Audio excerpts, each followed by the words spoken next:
Hi, welcome back guys. This is your friend, the MHA What If with another fanfiction.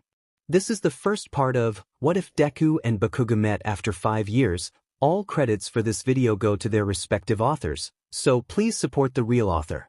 Check out the link in the description for more details. Please give this video a like and subscribe to the channel if you want more videos like this. Now let's get into the fanfic. Katsuki groaned, kicking the leg of the table with the toe of his heavy black boot and jolting all the books and pens splayed across it. Kirishima startled and looked up. "Bro," he said quietly. "This is a library. Don't do that." Katsuki glared at him. Hurry up then, I want lunch already." "I told you, we're meeting some people at still have 15 minutes. I just need to finish this chapter," Kirishima told him before returning to his biology textbook and notes. They'd been studying in the library for almost 2 hours, and Katsuki had finished his work 30 minutes ago. He was never one for patience, but somehow his shitty friends had roped him into some lunch meetup with a different group. He really wasn't looking forward to it, but he also knew that his loud but talkative friends could be a very effective shield in social situations. And they forced him into a lot of social situations. He could have easily counted on one hand his number of friends before his second year of middle school, 1. 2, if he counted the stray dog that always followed him almost all the way home. He just wasn't a friends person. He had the one he had, and he was good with that. That was, until that one friend moved halfway across the country and left him with just the dog. Going into high school, he was still his brash, abrasive, narcissistic self, not expecting or wanting to make friends. But Kirishima saw Katsuki and somehow got the idea in his head that he had to be bros with him. All the other dumbasses just followed along with shitty hair, and they'd all ended up in the same college, and boom, he was still stuck with them. Finally, a quiet buzz emanated from Kirishima's phone on the table and he looked up from his book, checking the text. "Oh, looks like they're here. And they brought a new guy." Katsuki grumbled. "Great, more people." Kirishima closed his textbook and started gathering up all his stuff. "Let's get moving, dude." Katsuki huffed and grabbed his bag off the floor, having already packed up. He stood, impatiently tapping his foot, watching Kirishima collect his sheet and dump it into his bag haphazardly. When Kirishima eventually managed to grab the last pens and flyaway papers, Katsuki quickly made for the exit, ignoring the librarian's farewell and busting through the doors. He breathed in the fresh air, much better than the inside of their stuffy school library, and Kirishima came out behind him. "Where are we going?" Katsuki asked, having not been listening when Kirishima told him the first time. "The other guys bought takeout, and we're meeting them on the field picnic tables," Kirishima answered, bounding down the steps like an overgrown puppy. Seriously, the guy was huge. Katsuki hated standing next to him because he felt so short, despite being a solid 5 feet 9 inches and relatively bulky in terms of muscles. Over average, at least. But Kirishima was a whole different story. Built like a tank with the personality and kindness of a golden retriever. He followed Kirishima down the steps and towards the huge grassy expanse next to the campus. Katsuki had been at college for half a year now, and he had the campus mostly figured out. The field was one of his favorite places. He could do anything on it, including just take off running like he sometimes had the impulse of doing. Right now, though, he just fell into step beside his friend and waited for him to find whoever they were looking for. His eyes roamed over the subtle hills of the field where students were milling about. Some were chatting on picnic blankets, some working in study groups, some playing music. Katsuki scowled at the music players. If people wanted to hear their fang racket, they'd ask. "I think that's them," Kirishima called, reaching a tanned arm up to wave at a group of people on an opposite hill. Katsuki looked up, squinting at the group. He recognized Mina's pink hair and Kaminari's shock of yellow, as well as Siro's tree figure, and noticed the 2 tall men and 2 short women he didn't recognize, but what really caught his eye was a slightly less tall boy in the middle of it all. The boy had green hair, and a relaxed posture, with his hands moving about wildly as he said something to Kaminari and the guy with white and red hair.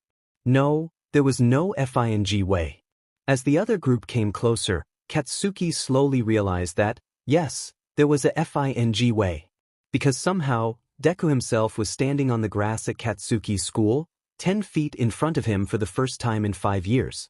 Deku laughed and Katsuki felt his heart twinge. Then Deku turned to meet his eyes and they both froze. Deku's emerald eyes flashed in recognition and his mouth fell open slightly. Katsuki just kept staring. What the hell was he supposed to do here? His childhood friend turned kind of bullying victim but still friend turned nothing was right there. Deku was right there.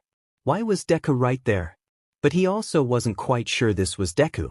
The Deku of Katsuki's memories was small, spindly, and overall tiny. He shrunk into himself nervously around strangers. This Deku was tall and a fit with lean muscles, and he had an air of confidence and security.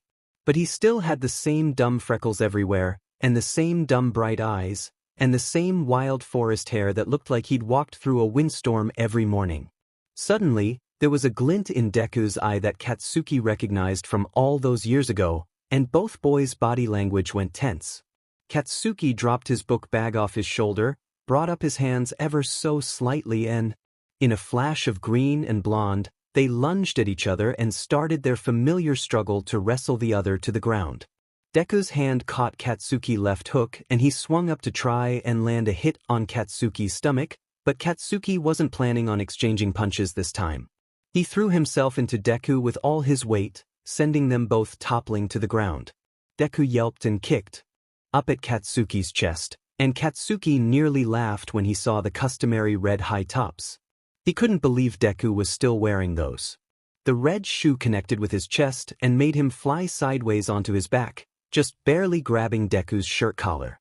He used the momentum of his fall and Deku's attempt to jump on top of him to fling Deku over him and further down the hill, rolling them both over until he landed on him heavily. Katsuki was about to announce his triumph when Deku grinned up at him mischievously. Before he knew what was happening, legs hooked over his shoulder from under his arms and he was slammed back into the dirt and grass. Sheet, the nerd had learned some new moves. Still not good enough for Katsuki, though. Katsuki grabbed Deku's ankle and threw his legs to the side, and then before he could do anything more, he was being dragged away. He glared up at Kirishima and tried to wriggle free. "Let me go, shitty hair," he yelled. He heard Deku yelp and turned to see him being caged in the arms of the big guy with glasses, looking flushed and pouty like a grumpy bunny. "Dude, what the F are you doing?" Kirishima snapped, pulling Katsuki to his feet by the shirt collar and glaring at him. Katsuki grabbed Kirishima's arm and kicked his legs around to try and get free. "I'll fight," Deku and Katsuki said at the same time. Katsuki let loose a tiny laugh at their simultaneous answers and used Kirishima's moment of shock to kick him in the shins, making shitty hair drop him to the ground. He whirled around to see Deku being chided by Four Eyes and the brunette with a round face. As if Deku could sense him staring, he turned to meet Katsuki's eyes and broke into a grin. The same sunny grin he'd always had. "I won," he announced. "You so effing you did not. We didn't finish. I had you pinned and then the fight ended, that means I won," Deku claimed, closing the distance between the two of them despite his friend's protests behind him. Katsuki glared up at him, shoving down the sudden shock that Deku was now taller than him. That he'd still be the intimidating one here. "That doesn't FNG count," he growled. "It totally does. Now, you know the rules," Deku said, holding out an upturned, expectant hand. Katsuki slapped the hand away, ignoring the new scars he saw on them. "I'm not giving you any because you didn't FNG win," he said. Deku wagged a finger at him. "You know the rules, Kaken," he repeated. Hearing the nickname again made Katsuki's heart jump in his chest. "Give me candy or I get your left shoe," he said, reciting the rules they made up for their all fights as they called them. At 4 years old, they both had decided on their future as superheroes, just like their comic book idol, All Might. Didn't matter how much their parents told them it wasn't possible, that's what they were doing. They had started the wrestling matches as practice for fighting villains, which was genius plan to their toddler brains. The habit had stuck their whole lives, apparently even after 5 years of virtually no contact. "I'm not giving you my shoe," Katsuki yelled, completely forgetting that all of his and Deku's friends were watching. "Fine then." Deku shifted into a fighting stance, crouching down. Guess I'll have to take them. Rematch, Deku dash. Katsuki cut himself off with an indignant yell as he was dragged backwards by Kirishima again. Baku bro, why the hell are you fighting strangers? Kirishima cried. How can you hate Midoriya before you've been introduced? Mina groaned, throwing her hands up. This is a new low, even for your socially constipated butt. I don't effing hate him and he's not a stranger. Katsuki groaned loudly. You really mean that? Katsuki looked up to meet Deku's green eyes. They looked teary. Yeah, this was definitely Deku. What the F dash, Deku, Katsuki said flatly, shaking out of Kirishima's hold. Suddenly, Deku broke free of his friends and tackled Katsuki with a hug. Katsuki hadn't been expecting how heavy he was and had to twirl in a circle to keep from toppling back to the ground, which would have surely turned into another wrestling match. Get off, you leech! He yelped as Deku held him. I missed you, Kaken, Deku said, squeezing him tighter with his new, weirdly strong arms. Katsuki flailed around to try and push him off, but Deku didn't let go. Katsuki growled, face pressed into Deku's shoulder, knowing what he needed to say. Okay, fine, I missed you too. A little. A lot. He realized his mistake too late. He'd hoped the admission would make Deku let up, but instead he found himself being lifted off his feet to Deku's squeak of surprise. That was as much as he could take, and he lifted his legs to kick Deku's thighs. Deku yelped and finally released him to the grass. Damn it, Deku, Katsuki swore. Since when did you get strong and sheet? Deku grinned his stupid blinding grin that Katsuki missed so much and flexed his freckled arms. Since the past 5 years, Kaken. He stepped towards Katsuki, grin turning playful and a bit mischievous. And I guess I'm taller now. Katsuki yelled and lunged, but Deku had been expecting it and ducked under his arms, sweeping to the side. Instead, Katsuki rammed into Kirishima and wheezed. He turned to glare at Deku. You fucker, I'll kill you for that.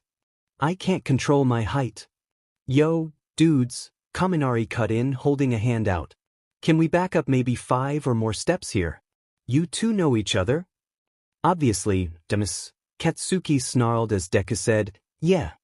How? Katsuki and Deku gave each other a look, then Deku shrugged. Childhood? I don't know, Kaken's been my best friend since forever. If you're best friends, then why are you throwing hands on sight? Mina asked. All fights, Katsuki and Deku said, again at the exact same time. All fight for all might. Deku chanted. Katsuki groaned. One for all and all for one, he responded on automatic. We won't give up, till evil is done. They both finished, Deku saying it excitedly while Katsuki said it like he was being forced to buy a crying child for the billionth time in a minute. You are so stupid, he grumbled. The two groups of friends were just staring at them, shell-shocked. Deku suddenly squeezed him into another hug, this one from the side, and Katsuki yelped and shoved him off quickly. Huff. You got your one hug a hole? Deku let go. I have 5 years of hugs backed up, though. Nope, that's not how it works. Okay, what is the deal here? Shiro said abruptly. Beef, do you mean soy sauce? Katsuki snapped. I mean, what's the deal? You two start brawling the second you see each other. Which is very uncharacteristic behavior, Midoriya, 4 eyes cut in. And now you're reciting rhymes and saying you're best friends? Shiro finished. Yeah, and? Katsuki said, frowning at Shiro like he was an idiot. What exactly was he so confused about? That's just how he and Deku were. Suddenly, all their friends burst into questions, voices overlapping. Since when do you have friends that aren't us, Bakugou?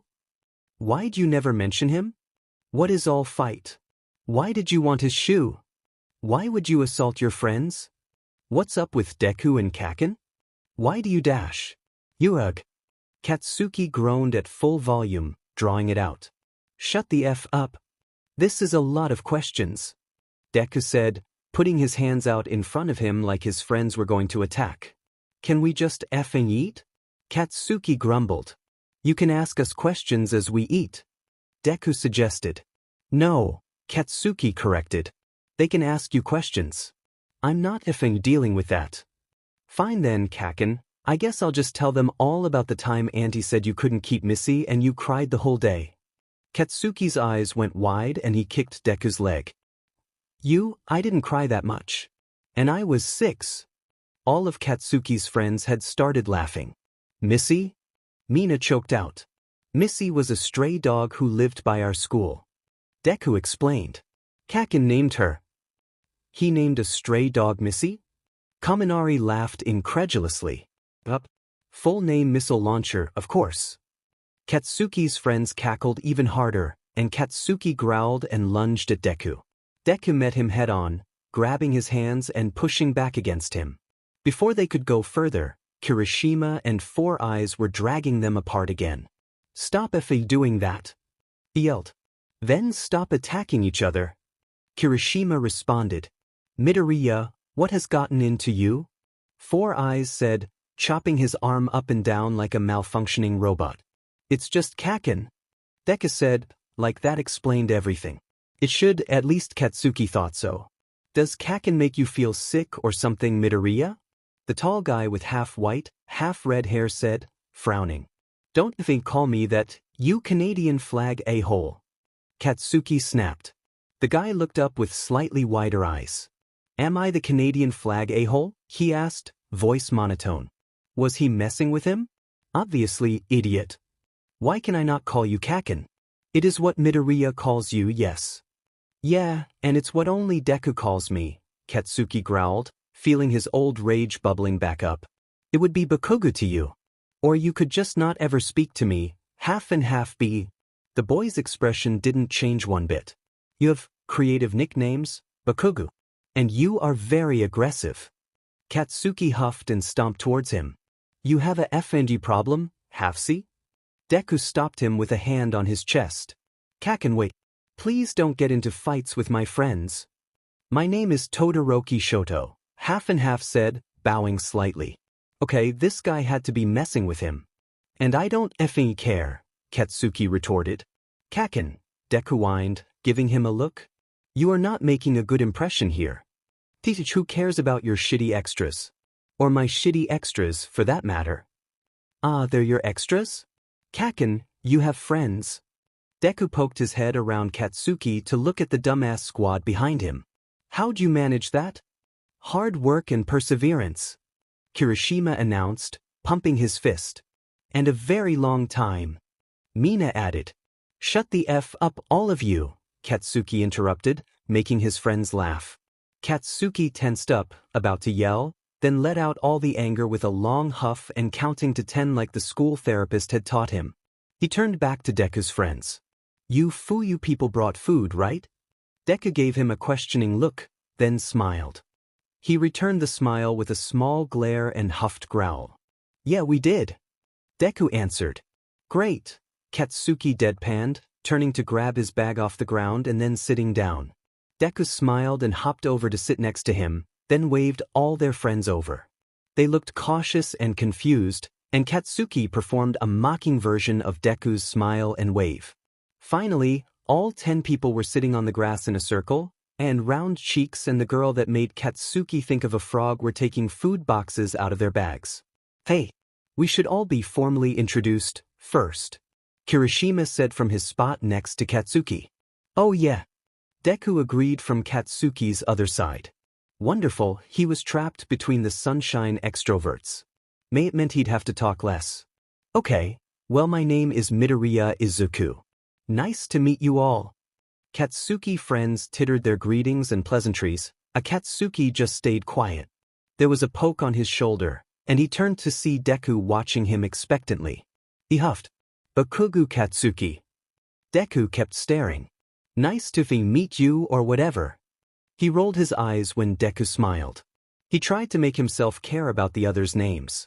Round Cheeks was Uraraka something other, For Eyes was Ida, and the frog girl told everyone to call her Tsu. Lastly, there was Todoroki FNG Shoto, and Katsuki hated that he remembered that full name.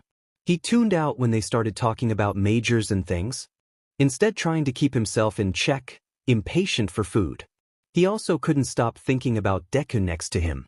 They hadn't seen each other in 5 years, and yet the second they did, It was like they'd never been apart. It made Katsuki feel those stupid warm fuzzies that Deku had been bringing around his whole life. He didn't know what the feeling meant, he just knew that it was a good feeling, but he hated it because he didn't get it. He came out of head when he heard Deku start talking. Used to live pretty far away from here, but I got a scholarship middle of the year and now I'm transferring. It'll dash. What? Katsuki suddenly yelled, digging his fingers into the ground so hard he ripped up a chunk of dirt and grass. Deku beamed at him. Yeah. I'm starting classes next week. Katsuki's heart was racing. He reached up to smear the dirt across Deku's freckled cheeks, making him squeal. And when were you going to tell me this? Deku laughed and tried to rub the dirt off his face, but really only succeeded in spreading it around. I wanted to call you, but I don't have your number anymore. He destroyed a couple phones in his middle and high school days, meaning he didn't have the same number he did 5 years ago. With a flutter in his chest, he wondered if Deku had ever tried calling or messaging him before. Also, I didn't know you went to school here. Deku continued. You could have asked my mom or something, Katsuki said without meaning to. Why did he care about this so much? Yes, Deku was his friend. A friend he missed. A lot. But then why did he feel like he was going into cardiac arrest about going to school with the guy? Deku opened his mouth to say something, then closed it. He puffed out his cheeks. I did not think of that. Katsuki hurled a fistful of grass him. Idiot. Deku tried to slap the grass away, then gave Katsuki a wild grin. Katsuki returned it, but once again Kirishima grabbed the back of his shirt and yanked him back, like he already could tell what they were about to do. Oh my god, what is up with you two? Kirishima said, letting go of Katsuki's shirt as he growled. Are you going to keep trying to fight each other this whole time? Round Cheeks asked. You haven't let us finish a FING match yet, so yeah, Katsuki snapped.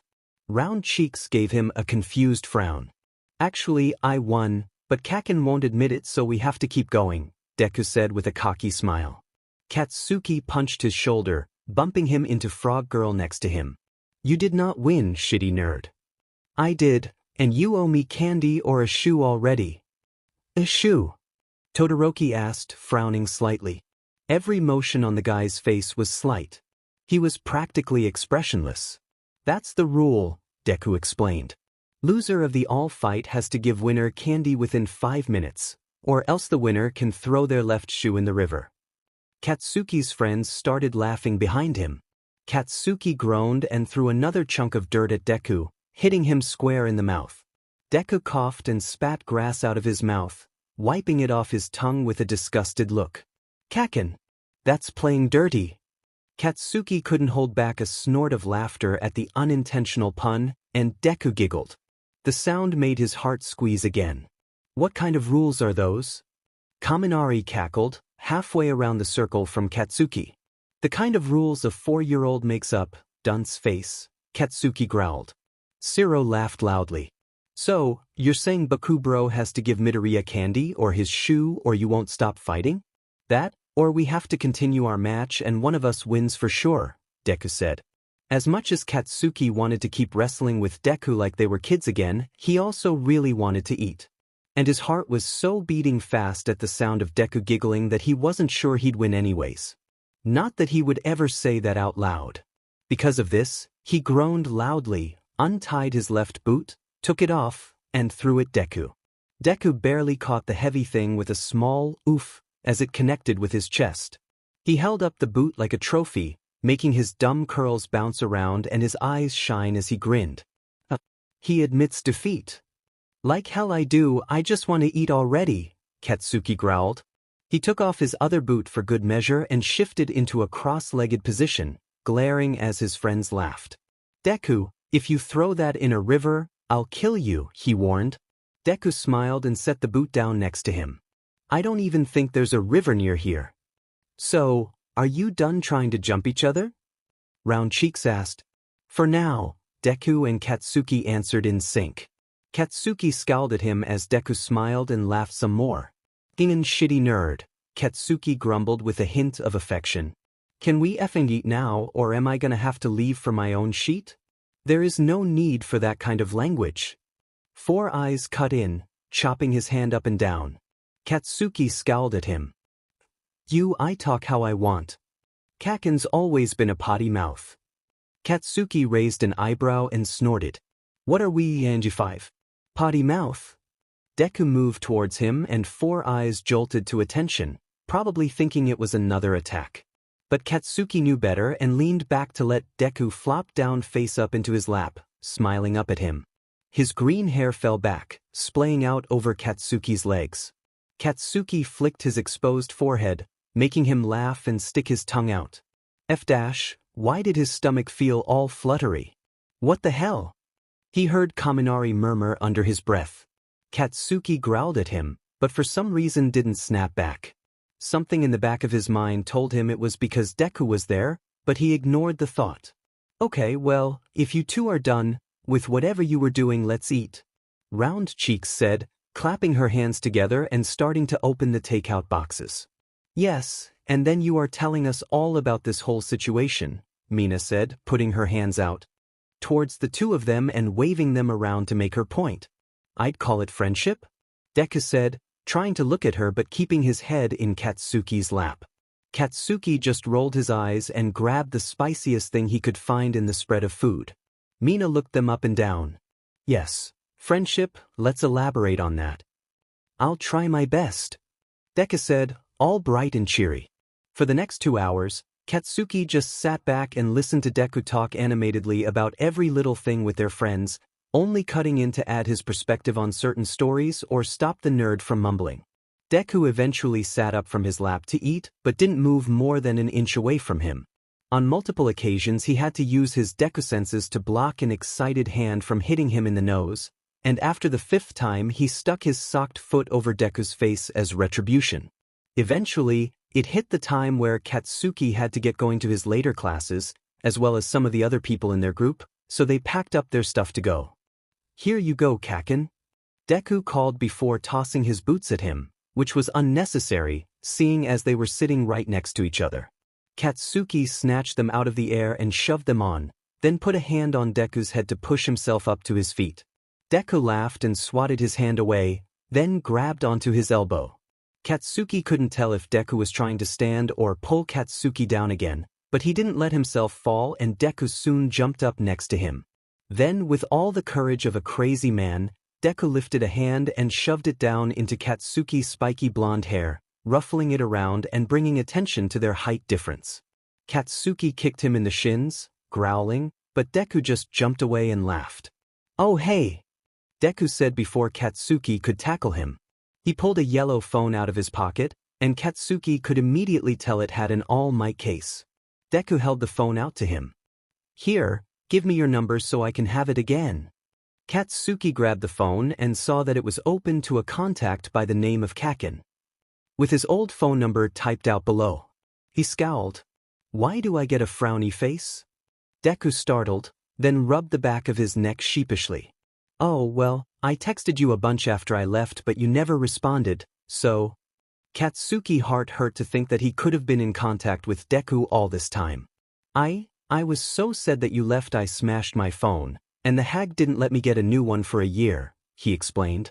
Deku's eyes went wide, then he started to laugh. Oh my god, Kaken. Why would you of course? Of course. Katsuki snapped. What's that supposed to mean? Deku waved a hand. Never mind, just put your number in, I'll change the name. Katsuki huffed at him, then sucked the contact from his old number. At the last second he changed the contact name to Kaken. Laughing face and handed the phone back. Deku giggled when he saw it, then typed something into his phone. Katsuki's phone buzzed in his pocket and he put the new number under Deku, uneasy face. Great, now we're in contact. Deku beamed at him. Talk to you later, Kaken. Yeah, whatever, Katsuki responded with an instant of a smile. They each turned and walked back to their respective friend groups, and Katsuki caught all his friends staring at him with funny smiles that made him feel uneasy. What? He snapped. Nothing, Mina said, grinning. Dingly dash. Kaken, wait. Katsuki turned to see Deku jogging over to him. He came to a stop in front of Katsuki holding out his hand like he was expecting a handshake. like he was expecting the handshake. No, Katsuki said immediately. Deku shook his outstretched hand side to side. Come on, you have to. No, I don't. Please see. It's been 5 years. Please do it. Deku whined. Please, Kaken? Just this one more time. Katsuki knew full well that Deku would be trying this sheet every time they saw each other, but he just groaned and rolled his eyes. Fine. Deku squealed in happy victory as Katsuki held out his hand the same way. They moved their hands towards each other, thumbs catching and then turning their hands into finger guns before pulling apart and pumping a fist in the air. Plus ultra. Deku shouted enthusiastically. Plus fucking ultra, Katsuki deadpanned at the same time. Why do you do this sheet to me? You never do things you don't want to do, Kaken, so I know you like it too, Deku said with a grin. What the F dash? He heard Kaminari whisper behind him, sounding honest-to-God distressed. Katsuki turned his head back to glare at him, but Deku piped up. One more thing, Kaken. What more could there ash? Katsuki cut himself off as soft lips were pressed against his cheek, and then Deku was racing off down the hill. Katsuki slapped a hand to his cheek and screeched. What the F-D? Gross. He rubbed the leftover spit off his burning face and glared at Deku's back as he ran across the grass, wanting to chase him but unable to or else he'd risk missing class. That BSRD. I'm not 5 years old anymore, he growled under his breath. The cheek kiss was a thing young Deku and Katsuki had picked up from their mothers. Though he wasn't planning on doing it when they were FANG 18. When he turned around, his face still felt flushed and his chest was all fluttery, but he set his face in stone. His friends were staring at him with 4 pair of wide eyes. Not FING word, he warned. Of course, they didn't listen. Is he your secret boyfriend or something? Mina squealed. What? Katsuki shrieked. No. Why would you think that? His face was bright red now. Oh, I don't know. Shiro said, throwing his hands up. He kissed you and survived? He laid on your lap and survived? Kaminari said. He made you smile like 50 times. Mina pointed out. You said only he could call you Kaken. Kirishima added to the list. You have a handshake. Rhyme thing. That's all friend sheet. Katsuki yelled in protest, whole body aflame in embarrassment. Sure, Bakugou. Izuku couldn't believe his luck. First, the school of his dreams accepted him, with a full-ride scholarship, no less, and he got to follow his friends and move back near his hometown, even without his stupid dad's stupid money. Then, of all things, he finds Kaken again. And Kaken recognized him. And said he missed him. When he first turned and met those ruby-red eyes again for the first time in half a decade, he nearly choked on his own spit. Kaken's eyes widened, and Izuku's heart jumped in his chest, and before he knew it, his childhood instincts kicked in and he was ready for a fight. For an instant, Kaken didn't react, and Izuku nearly died of shame thinking that maybe his old best friend really had hated him all these years and hated him now. And then Kaken dropped his bag on the ground and twisted his lips into that old, manic smirk. After that, it was like the years apart hadn't happened at all. Except for the glaringly obvious fact that they did, because Kaken did not used to look like that. And by that, Izuku had no idea what he meant. There was the thing with Izuku having somehow grown taller than Kaken, which was very strange. He didn't feel taller, though, because Kaken just had that personality between the two of them. It was strangely cute when Kaken had to look up a bit to glare. Still intimidating as it always was, but cute. One thing Izuku did notice way too many times was just how strong Kaken looked. Izuku wouldn't have been surprised if he went to the gym every day of the week. He probably went with his friend with the crazy cool red hair, Kirishima. His muscles were completely unhidden by his black skull t-shirt, sleeves tight around thick biceps and broad shoulders. Izuku got the tiniest bit flustered just thinking about it. And he had thought he'd buffed up over the years. Another new thing about Kaken was that he apparently wore jewelry now. There were 2 rings on his big hands, one of which Izuku recognized as belonging to Uncle Masu, a thick, dark silver band. That one was around his ring finger on his right hand. The other ring was black with thin silver engravings of a vine-like design on his middle finger, left hand. Izuku couldn't help but notice him fiddling with them sometimes, slipping them off and on and twisting them around. Izuku didn't think Kaken was the type to fidget, but he never was very good at sitting still. Neither of them were. Izuku had been chided many a time about his incessant habit of tapping things and bouncing his legs, both by teachers and friends. Maybe it was something Kaken was doing to calm himself nowadays? Izuku had definitely noticed the whole deep breath thing Kaken had done after almost blowing up on Todoroki. It was nice to think that Kaken was trying to improve his temper, because no matter how used to it Izuku was or how immune to it, he knew how scary it used to be when Kaken got really mad. So, yeah, everything was different just as much as it was the same. And he was so happy about it. Giddy even. Midoriya? Izuku startled out of his thoughts and jolted upright in his seat, kicking out his legs and hitting his toes against the underbelly of the table with a bang. Ow! He yelped. His eyes found Tsuyu's concerned green ones. Sorry. Are you okay, Izuku? She asked, tilting her head and poking her cheek. Izuku couldn't get over how adorable his friend was. Yeah, you seem kinda out of it, Ochako said, leaning towards him across the table. Izuku and all his friends were gathered at a table in a campus lounge area, studying over lunch. Izuku had apparently gotten lost in thoughts about Kaken and his muscles and his jewelry and his hands and… Stop it. He shook his head like his brain was an etch-and-sketch and the thoughts would disappear. Sorry, he apologized again. Just thinking about some stuff. Todoroki studied him with his mismatched eyes. You look a little pink, Midoriya. Are you sick? Izuku resisted the urge to bury his face in his hands and melt into the floor. Was he that flustered just thinking about him?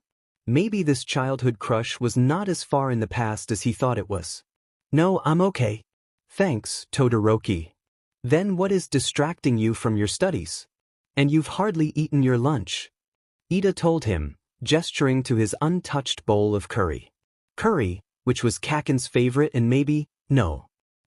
It is unhealthy to skip meals, Midoriya. Ida lectured. I know, sorry. I'll eat, Izuku assured him, grabbing his spoon and taking a scoop of his curry that was probably already cold. Ochako looked at him with questioning brown eyes. Is it Bakugou? Izuku yelped again and dropped his spoon into the bowl, splattering curry across his open textbook and shirt, as well as some of his friend's homework. His eyes went wide. I'm so sorry. Let me just… He trailed off, face burning as he jumped up from his chair and raced to go get paper towels from the bathroom. When he returned, his face was still red and heart still fluttering from embarrassment, both about the mess and the question. He wiped up the mess, refusing to meet his friend's eyes. None of them said anything until he'd cleaned the curry off and thrown the paper towels in the trash. So, Ochako said, Bakugou. That was all she had to say before Izuku's face went back up in flame and he dropped his head down on the table, pretzeling his arms over his head like the ceiling was going to fall on him. He mumbled a bunch of incoherent things towards the floor and felt his friend's stares boring into his skull. Oh my gosh, Izuku! Ochako practically squealed. You have a crush on him. Izuku shot up in his seat then shrunk backwards. No, I don't. I just missed him. Ochako pointed an accusatory finger at him. Then why is your face all red? You know I'm easily embarrassed. Izuku cried, putting his hands out to block his face from view. I don't like Kaken like that. But you were thinking about him, right? Ochako says, and Izuku can hear the knowing smile in her voice. He put his hands back down and sighed. Okay, yeah, but I haven't seen him in 5 years. It's totally normal friend thoughts. Like how his hair ruffles in the wind and is still so soft or how it felt when Izuku kissed his cheek or his pretty red eyes or darn it. Stupid brain. It really seems like you have a crush, Izuku, said Tsuyu, watching him with her big, perceptive eyes. I don't have a crush on Kaken anymore. Izuku shouted, then slapped his hands over his mouth. He hadn't meant to add the last part or be that loud. He curled in on himself in the chair as his friends blinked in surprise. Anymore? Ochako echoed, quirking an eyebrow up. Meaning you used to? Izuku buried his face in his hands. Maybe a little, he mumbled. It was a lie. He always adored Kakin, and then the teenage feelings exploded, and he might even say he was a step down from in love. Utterly enamored could describe it best. He hadn't had a crush on anyone else, even after leaving Mustafa. But those feelings were gone now, and he and Kakin could go back to being friends. Is that why you kissed him? Tsu asked, interrupting his thoughts. He jolted his head up to look at her with wide eyes. No. We've been doing that since forever, it's not like that. And the whole head in the lap thing? Izuku blushed harder. Again, just a thing we do. Wait, I'm lost, Todoroki said with a frown. I've never been good at this kind of thing, but does Midoriya have a crush on Bakugou, or are they dating? Or was it both? I can't seem to understand. The last sentence was drowned out by Izuku near shriek as he jumped to his feet. I am not dating Kakin. Todoroki looked slightly taken aback by Izuku's reaction. I am sorry to offend, I misunderstood. My fault. Izuku sighed and slumped into his chair. Sorry, Todoroki, that was rude. You didn't know. Izuku knew just as much as anyone at that table the reasons Todoroki didn't understand things like dating or crushes, or even most jokes. His childhood hadn't exactly been full of the normal kind of love, except maybe from his siblings. But no, Kakin and I are not dating. I don't have a crush on him either. Todoroki nodded slowly, and there was a sudden buzz from Izuku's phone on the table. It was face up, meaning all of his friends saw the notification pop up from Kakin. Laughing face. The higher powers were probably cackling the sky about this timing. Izuku scrambled to snatch his phone away from sight and hugged it to his chest. His friends stared at him, and Ochako had an eyebrow raised with a hint of a smirk. He huffed at her, then looked to see what Kakin had said despite knowing that was exactly what Ochako wanted him to do. Kakin. Laughing face. Do you have classes yet? Izuku didn't know why he'd asked that, but he was just glad Kakin was texting him anyways. My first class is Monday. So no. Okay, then you can come to this party later. Izuku's heart skipped a beat. A party? That Kakin was inviting him to? What did that mean? Party? Yeah, FING party. The dumbass brigade is dragging me along and I don't want to go. Since when do you do things you don't want to do? Since FN therapy and friendship bullshit. So Izuku had been right, Kakin was trying to improve. Therapy was more than Izuku had even thought of, but he was elated for his friend. So are you coming or what, Deku? Why are you inviting me again? Dumbass, are you FING kidding me? Oh my god. Because I FING want you there? And if you are, then I can escape the mayhem of the idiots. Izuku was definitely blushing now. Because I want you there? Okay then. Not that we don't create our own mayhem. I like our mayhem better than theirs. Oh, and you can invite your extras if you want, I guess. Frog Girl seemed chill and I'm 90% sure Dunce Face has a crush on Round Face, so he wants her there. Though I can't promise I won't kick Half-C's teeth in if he speaks to me. Kakin, why? And tell whoever Dunce Face is that Ochako is taken. I do what I want, Deku, and that BS sees me off. By who? He's actually very nice, Kakin, just a little monotone. He has his reasons. And she's been dating Tsu for 6 months. They're very cute, laughing face. Would that be Frog Girl? Good for them, I guess. Frog Girl? She looks like cute little frog, Deku, Sumi. Izuku let out a tiny, audible giggle at that, glancing up at Tsu, who had gone back to her studies. She did kind of look like a frog. And it was nice to hear Kakin call something cute instead of just complaining about everything. Okie dokie, Kakin. I'll ask if they want to go. Oh, and yes, I'll come. Wait, I already said that. Thank you. Here's the address, it starts at 7 tonight. See you then. Laughing face. Yeah, okay, nerd. Izuku put his phone down with a dopey smile. He was going to see Kakin again. Kakin wanted to hang out. He guessed he shouldn't be so surprised, knowing what happened last time they met, but still. After 5 years of radio static, it was nice to know Kakin was still his friend. Whatcha smiling about? Ochako said, leaning towards him with a look and waggling her eyebrows. Stop that, he frowned at her, but the smile broke through again. Kakin invited me to party tonight and said you all could come too. Want to? A party? Ida repeated, sounding faintly scandalized. But this is school. Ida, people can have parties if they want, Ochako said. Sounds like fun. Want to go, Tsu? Tsuyu poked her cheek and smiled at her girlfriend. Sure. Yay. Ochako cheered, giving Tsuyu a peck on the cheek. Are you saying that Bakugou is a partier, Midoriya? Does he drink too much? Ida frowned, staring Izuku down. What? No. Izuku wasn't 100% sure on that, but he knew Kakin. He's not that kind of person at all. He's actually very antisocial. I think his friends are trying to make him do stuff like this to stop him from being a hermit. Bakugou a hermit? Tsuyu tilted her head. Doesn't seem like the type. Oh, he definitely is, Izuku said, smiling a bit. He doesn't see the need for things that aren't studying and his rigorous exercise regimen. Oh no. Wrong thing to say. Wrong thing to think about. Stop thinking about Kakin's arms. Wait, hasn't it been like 5 years since you saw each other? Ochako asked. How do you know he's still like that? Izuku tapped his chin with his finger. Well, I know Kakin. He's not exactly big on change. Izuku thought back to the time Auntie Mitsuki had signed 6-year-old Kakin up for drum lessons, as an outlet for his bratty rage, as she put it, and they were at the same time that Kakin usually had outdoors time. He threw quite the fit. The drums did work as a pretty good outlet for that. Izuku briefly wondered if Kakin still played, then kept talking before he could go down that rabbit hole. And the whole drinking thing? His health is super important to him, so I doubt he's getting drunk at 18. Kakin used to yell at him for eating too many processed foods from the konbini. Izuku always thought it was sweet that he cared. Ida made a HM noise, crossing his arms. I might stop by to make sure you are being responsible, but I have to study for a test tonight and get good rest for tomorrow.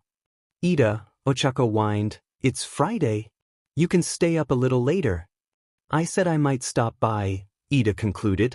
Ochako gave up on him and turned to Todoroki. What about you, Todoroki? I do not think Bakugou likes me very much. That's not true. Izuku protested. His friends all gave him looks. Okay, maybe it's a little true, but that's just how he is. Besides, his friends will be there, and they liked you. Did Bakugou say he wanted me there? Izuku paused, thinking about Kakin's text. I can't promise I won't kick Hafsi's teeth in if he speaks to me. He didn't say he didn't want you there. Ochako sighed at him, then turned to Todoroki. Come on, to do. You gotta come, it's part of the college experience. When Todoroki didn't react, she leaned across the table and met his eyes. Your dad would probably hate it if you went. I'll be there, was the immediate response. Ochako jumped up and clapped her hands excitedly. Party time. When is it? 7 p.m., Izuku answered. Ochako got an excited sparkle in her eye that for some reason made Izuku want to run. We gotta get Izuku dressed up. It. He spluttered, jolting back. Why? Because you have been invited to a party by your not crush and, she trailed off with a sigh. Izuku, you know I love you, but your fashion sense? Not so much right now. Izuku clutched a hand to his chest like he was protecting his shirt.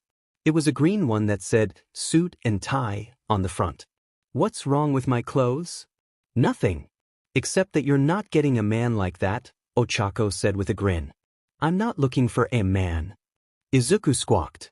Or a lady, but I'm pretty sure you're leaning towards a man right now. Ochako shrugged. I'm not looking for either. Izuku said, his voice high-pitched and cracking like he was a 15-year-old again. Ochako waved her hand at him. Fine. But my point still stands. It's a party, mix it up a little. Izuku could tell this was an argument he wasn't going to win. Okay, I give up. You can do your thing. Ochako grinned. Don't make it sound like a death sentence. This'll be fun. 1 hour of Ochako insulting everything in his wardrobe, 3 hours of forced shopping, 34 minutes of trying and failing to tame his hair, and 52 minutes of nervous pacing later, Izuku and his friends pulled up to the front lawn of an enormous house. They'd all piled into Todoroki's very fancy car that Izuku could never remember the name of, but always felt scared to touch. His father had given it to him, possibly to attempt to make Todoroki stop hating him, but it was highly unlikely that was ever going to happen. Izuku and all his friends had already made the resolution that if they ever saw the man in person it would be a fist to nose or knee to the groin on sight. Even Tsuyu, arguably the least impulsive and most rational person in the group. Getting out of the swanky car, 2000-something, Izuku gaped up at the building in front of him. It was bigger and fancier than even Kaken's childhood home, which was saying something. The huge mahogany double doors were at the top of sleek concrete steps, and the house was made of old bricks with ivy growing up the walls. Not crazy, overgrown ivy, but the kind of ivy that someone obviously pays someone else a lot of money to trim and preen every week. He was insanely nervous to go inside, especially feeling so weird in the clothes Ochako had coerced him into wearing. The jeans were normal wide blue jeans with rips at the knees. It's fashionable, Izuku. And he'd cinched them at the waist with a long, vintage, blue all-might belt with the yellow V adorned on the buckle. It was possibly one of the nerdiest things he owned, but it was the only way he was going to go along with Ochako's outrageous request of his shirt. It was white, with short sleeves that barely covered his shoulders, and it was tighter than any other shirt Izuku had ever worn. Show off those guns. Maybe that didn't sound too crazy, but the non-baggy shirt was very new to him, and the super short sleeves meant the black band he used to protect and cover the scar on his left arm was totally visible. Ochako and Tsuyu assured him it looked like he had funky taste in shirts at worst and badass at best, and that most likely nobody would care. He'd go with the first option if he were placing bets. Because of all these nerves writhing around in his gut, he elected to text Kaken to come meet them outside instead of going in unprepared and unaware. Kaken. Laughing face. Are you sure you invited me to a party and not the intro to a horror movie? Or is this a prank and I'm gonna get arrested for attempting to break into someone's mansion? Very funny, Deku. I'll be right out. Let me escape the idiots. Izuku smiled and pocketed his phone, letting his friends know that Kaken was going to come meet them. Soon enough, the heavy mahogany doors swung open and Kaken sauntered out onto the porch, looking down at his phone. Izuku's breath caught in his throat at the sight. Kaken had on a black bomber jacket with orange bands of color around the bicep area and what looked like silver studs on the shoulders, and Izuku thought he looked like the old pictures of auntie and uncle that he remembered being shown to them when they were around 10. Maybe he'd even gotten the jacket from one of his fashion designer parents. His skinny black jeans were ripped up and down okay, maybe it was fashionable Ochako, and he still had his signature heavy black boots. Underneath the jacket was a dark gray top with a big orange X crossing over the center. His hair was still the same perfectly tousled spikes of ash blonde. But what shocked Izuku the most was that, as Kaken approached, it became increasingly obvious that he was wearing sharp eyeliner and that he was hot as hell. Sheet, no, friendship thoughts only, Izuku. Hey, Kaken. He managed out with a normal voice. At least, he hoped it sounded normal. His heart felt like a panicking percussion section in his chest, and then Kaken looked up from his phone and met his eyes. The red eyes went wider, then slowly made their way up and down as Kaken closed the distance between them. Kaken came to a stop in front of him, mouth open slightly, still staring. Izuku felt like the fiery red was melting him into the grass. Did he really look that weird? Kaken finally started to say, then stopped. He breathed. What the hell are you wearing? Izuku fiddled his hands nervously behind his back. What kind of reaction was that? Apparently, Ochako had failed in whatever she was trying to do.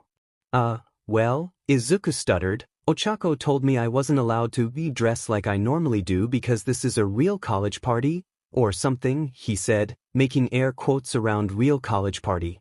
Kaken was still staring. I know, I can't exactly pull it off, but it's a little late to change, he said, with what he hoped was a natural laugh and shrug at the end. Kaken jolted up to meet his eyes. No, you look. Kaken broke the eye contact again.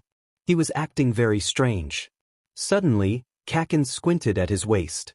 Is that a FING all-might belt? Oh. Izuku squeaked, looking down at the old belt. Yes. Katsuki let out a snort of laughter and looked up at him, apparently returned to normal. I'm glad to know you're still a giant FNG nerd, Deku. As if you don't have just as much merch as I do, Izuku retorted, glad for the break in the tension. If I do, that's no one's business but my own. At least I don't flaunt the sheet. Are you trying to get your butt kicked again? Kaken gave him a look, one eyebrow quirked up and sheet. Izuku couldn't get over the eyeliner. 3 things, nerd. 1, just FNG say but. 2, the F, do you mean by again? And 3, I wouldn't want to get your one non-horrendous shirt all dirty, now would I? Round Cheeks has done the world a great service today. Izuku felt a blush rise on his cheeks despite that very much not a compliment. Sure. Izuku, are we going to stand out here while you flirt or actually get to the party? Ochako suddenly called from behind him. Izuku's eyes went wide and he whirled around. What? He and Kaken yelped at the same time. Ochako smiled and winked at him. Nothing, it's just getting cold out here, she said casually, wrapping an arm Tsuyu and pulling her girlfriend closer. Hello again, Bakugou by the way. And you're welcome. You're W-further, what the hell are you on about? Kaken snapped. Ochako didn't respond, just grinned wider and wiggled her eyebrows a bit. Izuku's mind was still reeling. Flirting? With Kaken? No way. If that was flirting, they've been flirting since they were 11. Hello, Bakugou, Todoroki said, stepping forward. Good to see you again. Kaken looked him up and down, scowling. Half-see. Izuku startled out of his mind and moved to stop Kaken from insulting his friend further, but he was too late. You know, I told Deku he could invite you thinking you'd have a stick too far up your butt to come. Kaken, Izuku started. I don't usually come to parties, no, but I hear it will piss my old man off, Todoroki monotones. And he is an a-hole, so I'm always up for that. Kaken's eyes widened a bit, then he smirked and barked a laugh. Maybe you're not too bad, half and half. Todoroki almost smiled at that, the corners of his lips twitching up. It was about as close to a smile Todoroki got most of the time. Kaken turned and motioned for them to follow as he heads back to the house. Come on, Deku and others, let's get to this FING shitshow before Bubblegum Girl comes looking for me. When they enter the house, Izuku is immediately hit by how loud the music is. He physically flinches backwards at the shock, but slowly gets used to it. He struggled a bit to keep up as Kaken darts and weaves between other guests, and they finally emerge in a living room.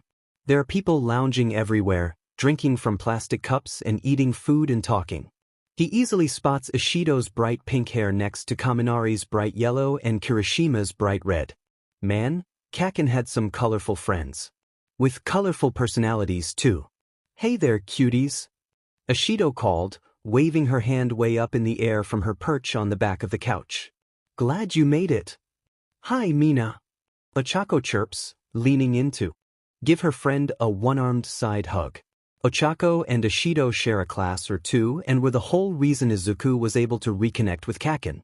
Speaking of Kaken, he seemed to be having a silent argument with Kirishima, Kaminari, and Shiro. The 3 boys are all grinning at him, and Izuku thinks he sees a couple gazes thrown his way. Kaken was glaring at them with malice, and his cheeks looked slightly red. Once again very weird. Oh, Midoriya. Ishido sings, taking his gaze away from Kaken. Don't you look all fancy tonight? I like it. Izuku feels the embarrassed heat creep up from his neck. Thank you, Ishido. Why did everyone care about his outfit? He was far from the most eccentric of the 2 friend groups. Ishido herself was wearing a bright neon teal and purple mini dress and white heels that looked like foot torture. Izuku should know, he'd tried on his mother and friends' heels before. Ochako picked it all out, I can't take responsibility for any of it. Nonsense, you picked the belt. Izuku heard Kaken snort again and rolled his eyes as he blushed. Sorry, Ochako, I won't blame you for the belt. That's all me. In all your nerdy effing glory, Kaken added, patting him on the shoulder. His ring feels slightly cold against the apparently very thin sleeves of Izuku's shirt. What's the armband all about? Kaminari asks, making Izuku's heart rate spike and eyes go wide. That wasn't supposed to happen. Some kind of club thing? Or is it fashion? Bakugou, your parents are fashion people, right? Is that a trend? Kaken gives him a look, and Izuku can immediately hear the unspoken "Am I lying for you with this?" in his eyes. His heart warms and calms at the reassurance that Kaken would be there for him even without knowing what was going on, but he shakes his head no. "No, it's not a fashion thing," Izuku explains. "It's a medical thing." Kaminari's mouth fell open slightly and Ishido reached out to bat his shoulder. "Sorry," he said, "none of my business, then." "Oh, I don't mind," Izuku told him, shrugging. It wasn't like he was self-conscious about the scars, nor did he regret the ways he got them, but it could turn a bit embarrassing. "It's just to cover a scar. One of many, that is." Izuku held up his scarred arms and hands, then performed an exaggerated shrug. He sensed Kaken's eyes on him and turned to see concern in the red. Kaken met his gaze and narrowed those eyes, and then his hand was around Izuku's wrist and he was being dragged away. "Whoa? Kaken, what are you doing?" Izuku yelped. "Talk," was all the answer he got. He decided it was best not to resist as Kaken pulled him through the crowd and into an empty bathroom, kicking the door shut behind them. Izuku stood in front of the bath as Kaken stared him down from in front of the closed door. And yes, it was somehow staring him down, no matter Izuku's height advantage. Suddenly, Kaken drew in a deep breath, drawing his shoulders up, and let it out as a harsh stream of air as he fiddled with Uncle Masaru's ring. "Look, Deku, you don't have to explain all the way, but you're okay, right? With the scars and sheet." The utter sincerity in his voice and expression nearly knocks Izuku off his feet. "Oh, I'm okay. Sorry to worry you." Kaken purses his lips and Izuku can practically feel the way his eyes rake up and down the mess on his arms. "I just dash." Kaken let out another huff and crossed his arms across his chest. Izuku had never seen him this, unsure of himself. "You worry me a hole. You have never had any self-preservation, so coming back with all that." Kaken waved a hand up and down, trying to encapsulate the scars. "It makes me think some things. I mean your effing hands, Deku." Izuku looked down at his rough, scarred palms and fingers. Kaken was his best friend. He doesn't hide things from Kaken. The only consequences of telling him was probably getting scolded. Izuku sighed and met his friend's eye. "Okay, Kaken, the truth is that dash. Don't tell if you don't want to. I'm not trying to force sheet here," Kaken interrupted. Izuku smiled at him. "No, I want to tell you. You're Kaken, I don't keep secrets from you. Except maybe one, but the crush is a different situation. Anyways, the truth is that there were some not great people at my high school. You know the kind." Kaken flinches, just barely, and Izuku suddenly remembers that Kaken could possibly think he should be put in that category. "Not like that, I mean actually horrible people. They beat kids up, badly, behind the school, for fun." Izuku's blood starts boiling and he clenches his fists just thinking about it. "Deku," Kaken growls, low and dangerous, and Izuku's heart does not know how to react to that sound. "Are you saying these motherfuckers gave you those scars? Because I swear." He trails off, and Izuku feels like that sentence would end with something about hunting them down for sport and murder. "No, they didn't." "Well, kind of." Rage burns in Kaken's eyes, but Izuku can't help a tiny smile. It was a bit of a two-way street. Kaken blinks in surprise, rage melting to confusion. "What?" "They pushed me around a bit for the first few months, nothing too bad. But there were a couple kids, they really did a number on. A lot. And one day I walked by an empty alleyway and saw them with this one poor kid." Izuku blanches, remembering. I don't know, lost control? Anyways, when I woke up, I had some new." Izuku looks down at his arms. "You know." He looks back up. "The a-holes got expelled, and I got a week of suspension that I spent in the hospital. I feel terrible for hurting people, but I was defending someone else and myself. I don't regret it." Kaken is just staring at him blankly. Abruptly, he turns to the door and slams his forehead against it with a bang. Izuku jumps at the noise. "Kaken!" he squeaked. "What the F dash, Deku?" Kaken yelled to the door, slumping against it. "I can't even effing what the F dash. Holy shit. I'm going to kill you. What the F dash? You are insane, and I am going to kill you. Holy effing shit, why would you do that?" He's rambling now, which feels wrong. Izuku is always the rambling one. He doesn't know how to deal with the other side. Kaken, take a breath, he tried. Kaken whirls around and stomps up to him like impending doom. Oh no, that did not work. Izuku scrambles back until he's pressed against the lip of the bathtub, leaning away from Kaken's fist that he's waving in his face. I will not you fucker, he screamed, probably scaring people outside of the bathroom. Christ, I leave you alone for a couple years and you go off and nearly get killed. Were you even thinking? No, Izuku snapped, alarmed at his own burst of courage. But it doesn't matter because I wasn't going to sit around and do nothing. I'm never going to do that. And that's why you're going to keep scaring the shit out of me for the rest of my life, right? Kaken has leaned away from him now, shoulders slumped and voice cracking with emotion. This is all very new, and all very not Kaken, and Izuku feels like they're both going to cry. Kaken lets out a shaky sigh, rubbing a face over his hand, then looks up to lock eyes with Izuku. His crimson eyes are full of pain? Izuku can't tell, but it hurts to look at. Slowly, Kaken sheds his bomber, dropping it to the floor, and lifts up the bottom of his tank top. An old, pale, scrape of a scar is revealed on his left side. You FNG remember this sheet, Deku? He asked quietly. Deku stares at the scar, unable to hold back his tears now, and nods. When they were 8, chasing each other up and down the sidewalk, Izuku had spotted an injured bird in the middle of the road. He had run right towards it to help, not paying attention to the surroundings. 1 second, he was making his way towards the poor bird. The next he was on his back on top of a screaming Kaken as a car sped by in a blur, horn blaring. Kaken had managed to yank them out of the way just in time, but Izuku's weight had sent him skidding across the rough concrete and cut him up. They sat there on the side of the road for probably half an hour, Izuku sobbing apologies as Kaken chided him to stop and held back his own tears. AFING bird. You nearly died because of FING bird.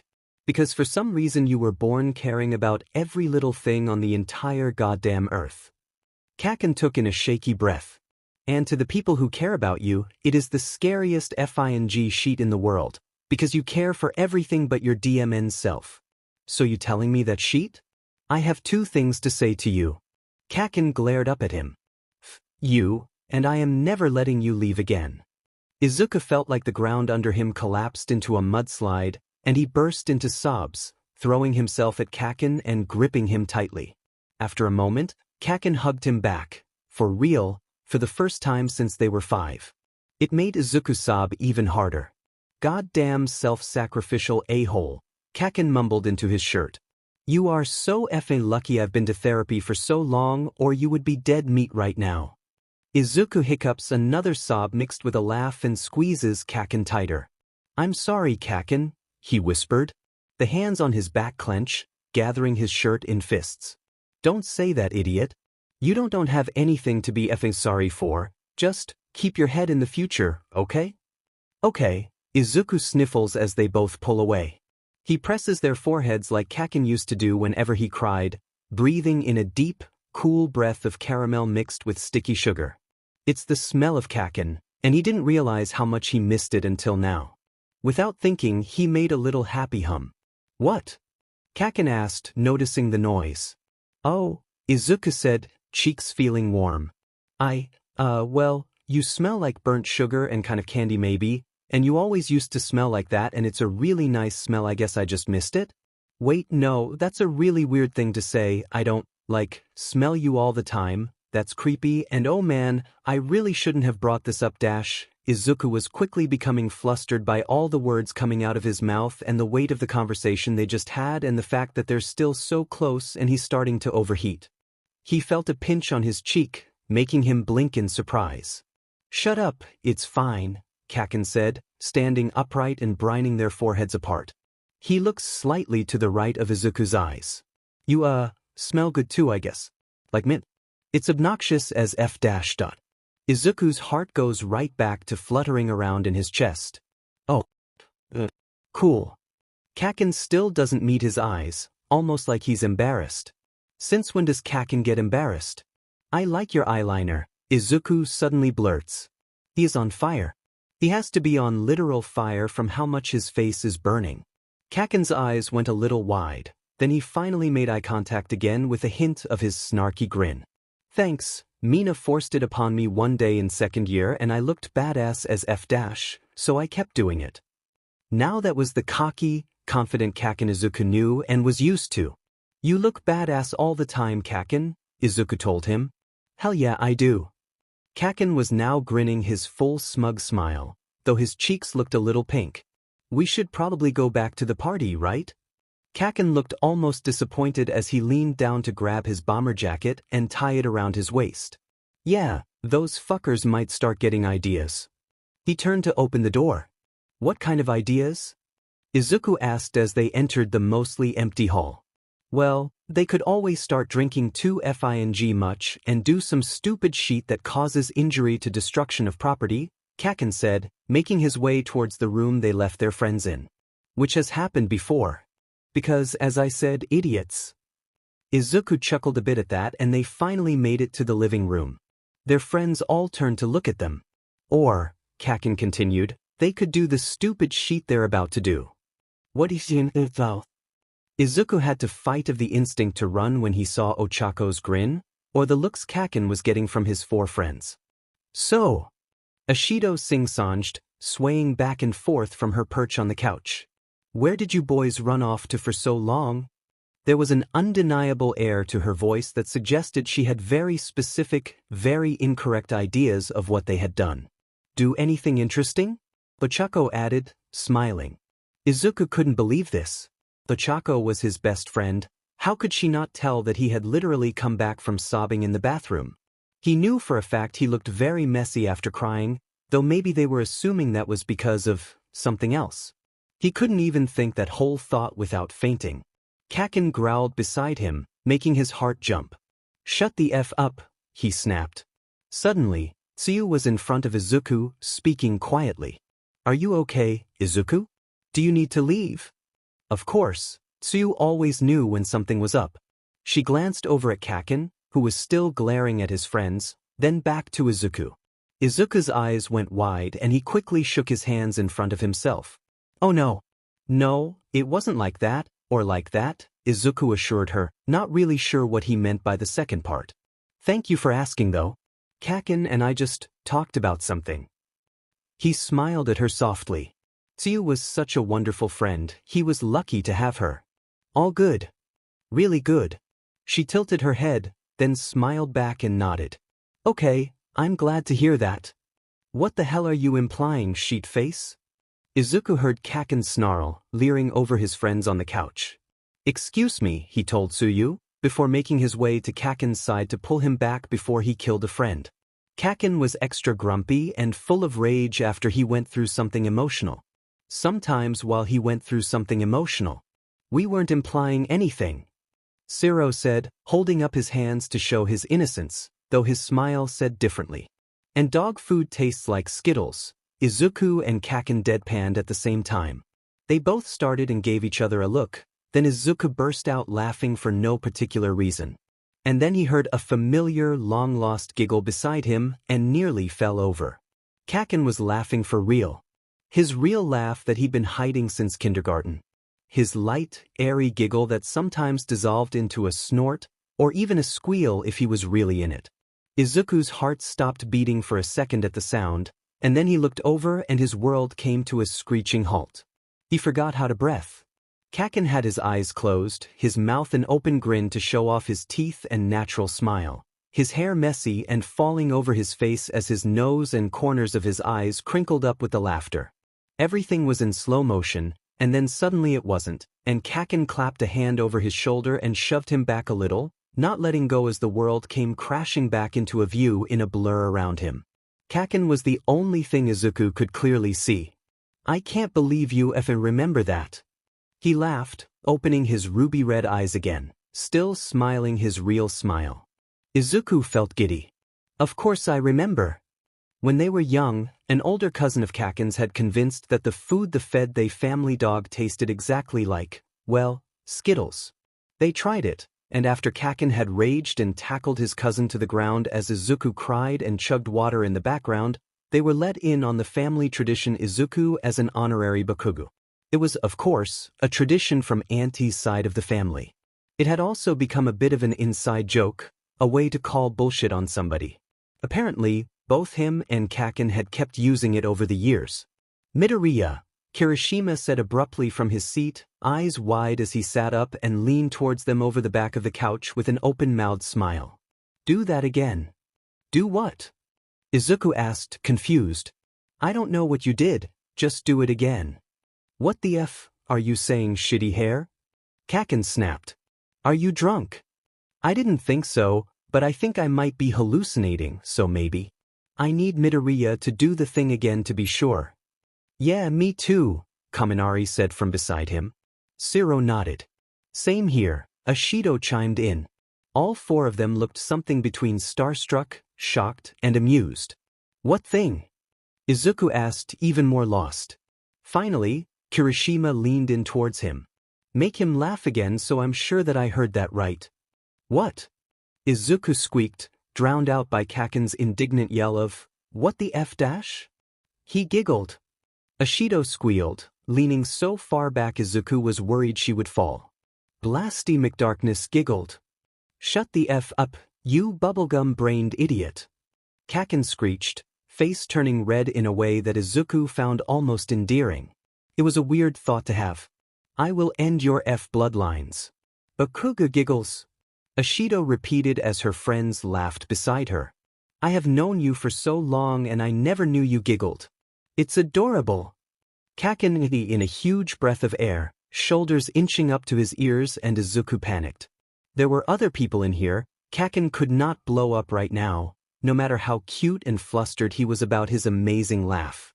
In a flash of instincts, without much thought behind his actions or what could follow, he grabbed Kaken's hand, interlaced their fingers, and squeezed. Kaken's eyes went wider than Izuku had ever seen them, and he froze, whatever profanities he was about to scream dying on his lips. What the hell are you doing, Deku? He growled quietly. Izuku didn't really have an answer for that, so he let the childhood take control of his body again. Before he knew what was happening, he leaned down to plant a quick kiss on Kaken's bare shoulder, let go of his hand, and bolted. He heard Kaken yell and didn't have to turn to know he was following him as he dashed through surprised people and yelped out his apologies, making a break for the mahogany front doors. He threw them open with a grunt of effort and took off down the concrete steps, skidding to a stop on the grass outside. He spun around just as Kaken lunged at him, and barely twisted out of his way before he was smushed into the ground. Instead, Kaken got to his legs and toppled him from there. While attempting to scramble away, he realized that he really did not think this through, and then suddenly he felt giggles bubbling in his chest and burst out laughing.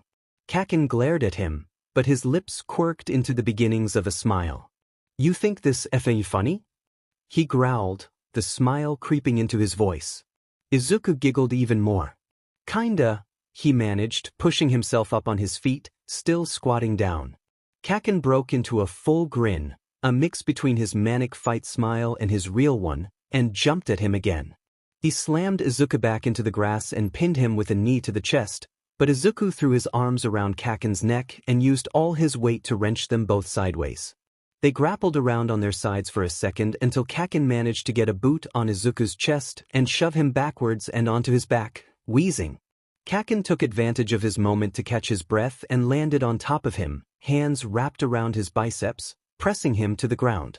Izuku's eyes went wide with the pressure around his scar, and he let out a tiny yelp. Ow! In a flash, Kaken was reeling back and off of him, hands up, looking worried and apologetic. Izuku smiled at his friend, but he wasn't done yet. He grabbed a handful of grass, sat up, threw it, and lunged at Kaken, taking him by surprise and slamming him back into the ground, hands pinning his wrists as he straddled his waist and held his legs down with his feet. 1 2 3 4 5. He rattled off way too fast, breathing heavily. I win. Katsuki spat the grass out of his mouth, eyes squeezed shut, the weight of Deku on his stomach much heavier than he thought it would be. How dare that little fucker mess with him like that? He'd thought he'd actually hurt him. F you! He shouted, opening his eyes to glare. That was he suddenly trailed off, Insults totally forgotten. Cheating. He managed, more like a breath than a word. Deku was above him, caging him between lean-muscled arms, green hair wild and sticking up in all directions, breathing with a grin.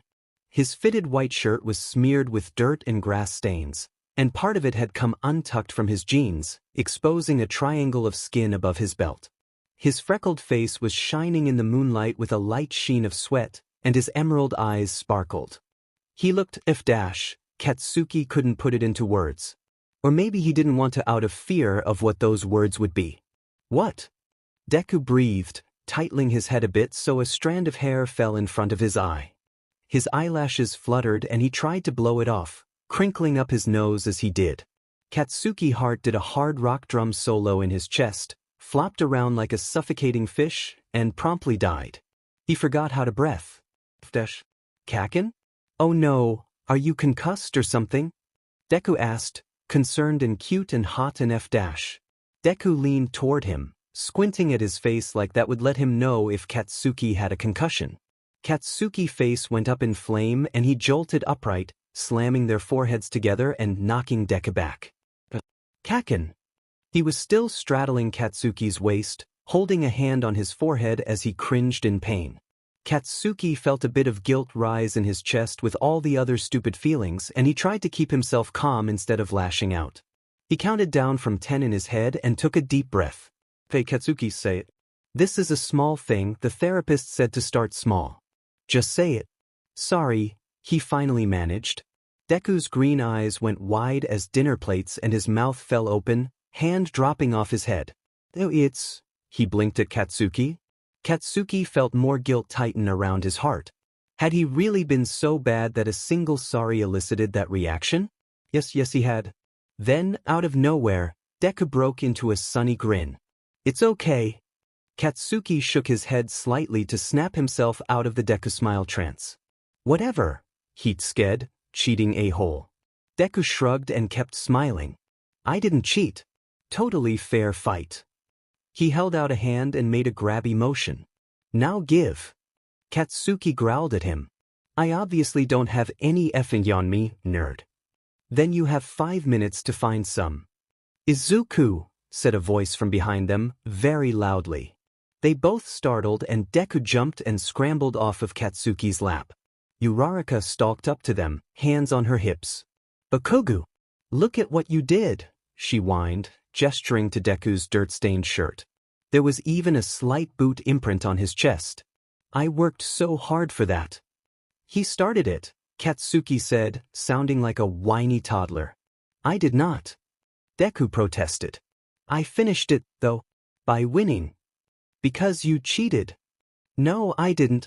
You just lost. Katsuki lunged at him and they were once again grappling around on the grass. Then, something terrible happened. As they wrestled, Katsuki ended up above Deku, and for an instant, their eyes caught. Something overcame Katsuki and he felt like the glittering green was swallowing him whole. He froze up.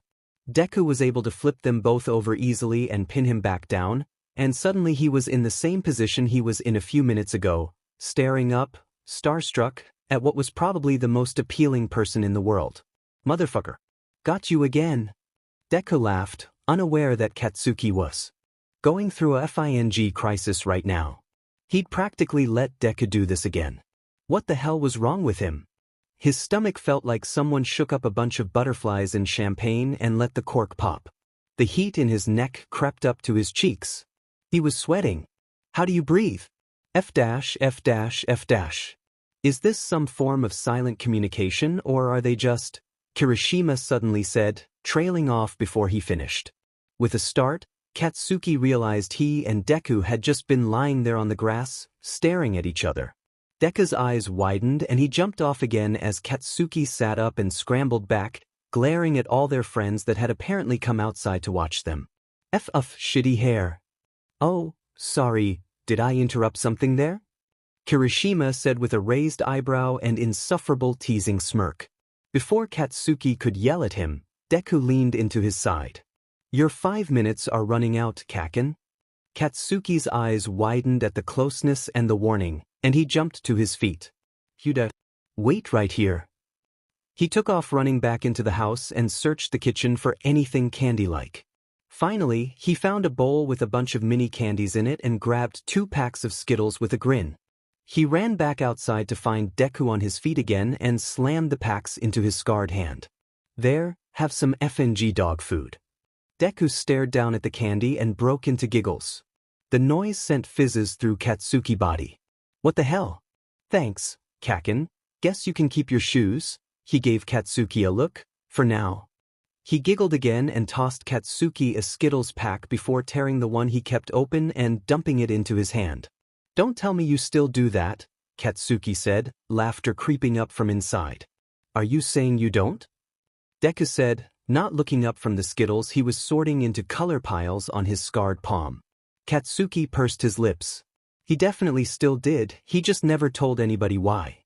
But whatever, this was Deku. Fine. He ripped open his own Skittles and sorted the colors, then carefully put all the green ones in his other hand. He then exchanged the green Skittles for Deku's handful of orange.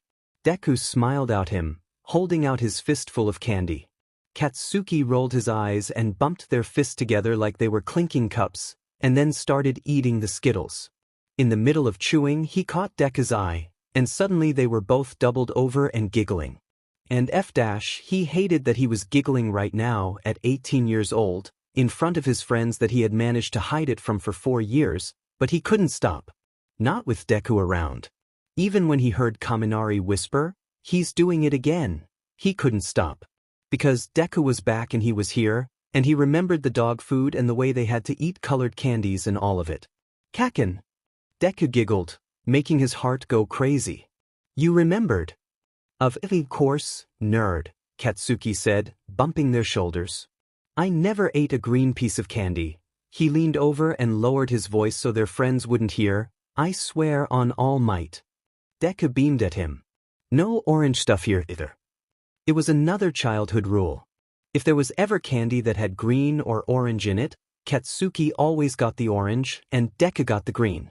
Especially with Skittles, because the other 3 colors of Skittles were All Might colors if you counted purple as blue. "Is that why you never eat the green mandames?" Kaminari asked. "And why you never eat orange candy, Izuku?" Tsuyu added. Deku shrugs and Katsuki flips his smiling friends off.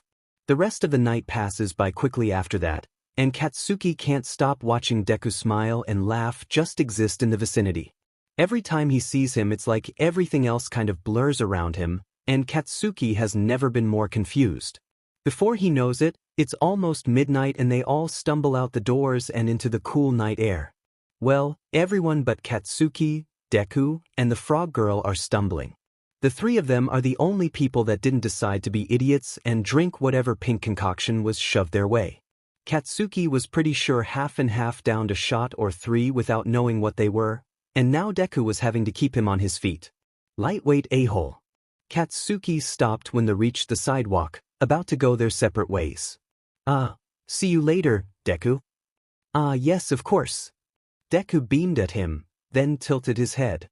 "Wait, I thought you said I could never leave you again." Katsuki tensed as a blush slammed into his face. He had said that while feeling a lot of things. Kind of meant it. "Shut up, Deku, or I will make good on that," he snapped, getting defensive and flustered. "Good to know, Kaken," Deku said with a soft smile. Before Katsuki registers what's going on, Deku closes the distance between them, kisses his cheek again, and then is back with Todoroki slumped on his shoulder as he walks away. "Bye, Kaken." He calls back as Katsuki just stands there, dumbfounded and slack-jawed. He can feel his heart beating wildly in his chest, and his palms start to sweat as his cheeks burned. What the F-? The next day is full of thinking about Deku, texting Deku, calling Deku, and nearly punching a hole in his wall because he can't get Deku out of his head. When he wakes up Sunday morning and finds that his first instinct is to check his phone to see if Deku messaged, he can't stand it anymore. He doesn't have a therapy session scheduled until tomorrow, but he needs to figure this out before he goes crazy. And there is only one person besides Deku himself that Katsuki trusts enough to talk about this. When he slams open the dorm room door unannounced, Kirishima barely flinches. Instead, he just glances up from his seat on a floor beanbag where he's eating a bowl of cereal and watching TV and smiles. Repeat, he's eating cereal on the floor. What the F dash? Shitty hair? Katsuki asked, staring him down. Sit at effing table or some sheet. Hello to you too, Baku bro, Kirishima said cheerily, setting his bowl down on the carpet. The FING carpet. Katsuki can't believe he's going to ask for advice from this. How can I help you this lovely morning? Put a shitty sock in it, Katsuki snaps, kicking the door closed behind him. He's too stressed to be nice, but he knows he's about to ask for help, so he takes a deep breath. I take that back. Sorry. It's a bit easier to apologize to Kirishima because he's done it before. Kirishima give him a look, and Katsuki knows that he knows something is wrong. He turns off the TV and gestures to the beanbag across from him. Katsuki scowls at it, wondering how many bowls of mac and cheese or soup had been spilled on it, but sits anyways. Kirishima, having dealt with Katsuki for so long, doesn't ask him what's wrong or say anything at all, just sits there and waits for him to get his head together. Hey Katsuki, this is fine. It's Kirishima. You can trust him with this, he thought to himself. He took a deep breath and looked up to meet Kirishima's watchful eyes, opened his mouth, then chickened at the last second and slumped his head in his hands. Stop being a coward. Have you ever, had a Finch crush or whatever? He finally asked. Gah, he sounds like a 12-year-old. Not his fault he's never thought about this before. He was focused on school. And Deku wasn't there anymore, his shitty brain supplies. He hears Kirishima shift in his seat and looked up to find him quickly wiping surprise off his face with a smile. Yep, he answers. A couple, actually. Why do you ask? Katsuki's mind went blank. He didn't really come in here with a plan. How do you know? He eventually thinks to say, know that you have a crush? Kirishima clarified. Katsuki nods. HM. There could be a couple kinds of crushes. Or levels. Like, at first, you just kind of see this person and you maybe think, hey, they're attractive, or cute or something. Or maybe you start feeling nervous around them. And you know you want to hang out with them. And if the crush goes deeper than that, you might start thinking about them a lot. And you notice more than their looks, such as their sense of humor or manliness or dash. Or their stupid FING heroic selflessness and bravery that makes you want to kill them for getting in dangerous situations. Katsuki's brain adds to the list. And that's what I would call a crush, Kirishima finished, and Katsuki realized he missed a chunk of what Shitty Hair had said. It didn't really matter. But, Katsuki started, then trails off. In a sudden burst of anger, he grabs a nearby pillow and whpes it at the wall. It lands with a soft thunk and slides to the ground. F dash. The rage squeezes tight in his chest and he grabs another pillow, this time shoving his face into it and trying not to scream. He couldn't keep doing this. He had to stay in control of his stupid emotions. He lets out a low groan yell into the pillow, then takes a few deep breaths, counting to 10 and then back down. He looked back up and Kirishima, who was just watching him, knowing that pushing wouldn't help. Sorry about the pillow. I just I don't He shoved his face back into the pillow and groans again. He hated not being able to form his thoughts correctly. This doesn't make sense. It just seems SOSOFANG juvenile, he finally said. Crushes made him think of shitty hormonal teenagers and giddy first kiss sheet. The stuff he felt about Deku was something like that, but it was more than that. Maybe? What do you mean? When you Okay, pretend you have this person that you know. A friend or some sheet, Katsuki said, not quite sure where he was going with this. Kirishima nodded. And then whenever you see them it's like sun came back or some sheet. He can't even meet Kirishima's eyes.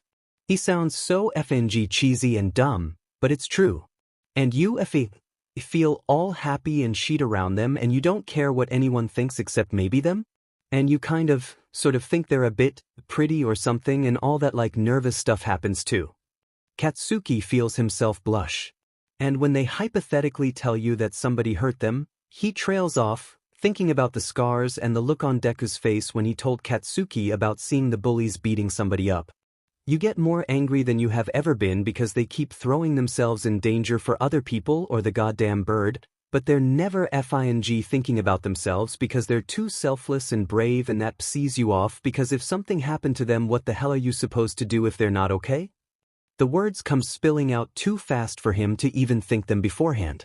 He's on the verge of hyperventilating, so he rakes his hands through his hair roughly to ground himself before everything becomes an angry blur. Bakugou! He heard Kirishima shift towards him, but he puts a hand out to stop him. I'm fine, just give me a second. He rubbed his hands over his face, huffing, then sighed and flopped backwards on the beanbag to stare at the ceiling. Would you call that sheet a crush? He finished. Kirishima was quiet long enough for the panic and anger to start creeping back, but he finally says something. Dude, that's a bit more than a crush. It's what Katsuki had been expecting, but he still doesn't have any other explanation. Then what the F is it? It kind of sounds like you are in love with this person. What? Katsuki shrieks, shooting upright. No, that's not even dash. The denial dies on his tongue. He can't explain it. He doesn't get any of it. But as soon as her hears it, it just makes sense. Like the last puzzle piece finally clicking into place in his brain. I'm in love with Deku. Sheet. Bro, don't be like that. Love is a good thing, Kirishima said, an attempt at calming him down. But it's unnecessary. Katsuki feels like he should be raging right now. Freaking out. Something. That's what he does. But for some reason he just feels acceptance. And maybe a little sadness. It was highly unlikely that Deku would like him back, let alone love him. Not after he'd been such an a-hole in their middle school days. He didn't bully Deku as bad as some other people did, but he was still a huge JRK.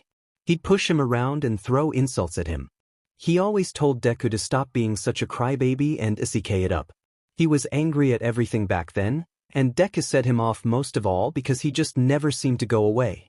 He always was trying to help, and it made Katsuki feel like Deku thought he was an inferior. And then Deku had left before he could figure his sheet out and apologize. Deku was here now.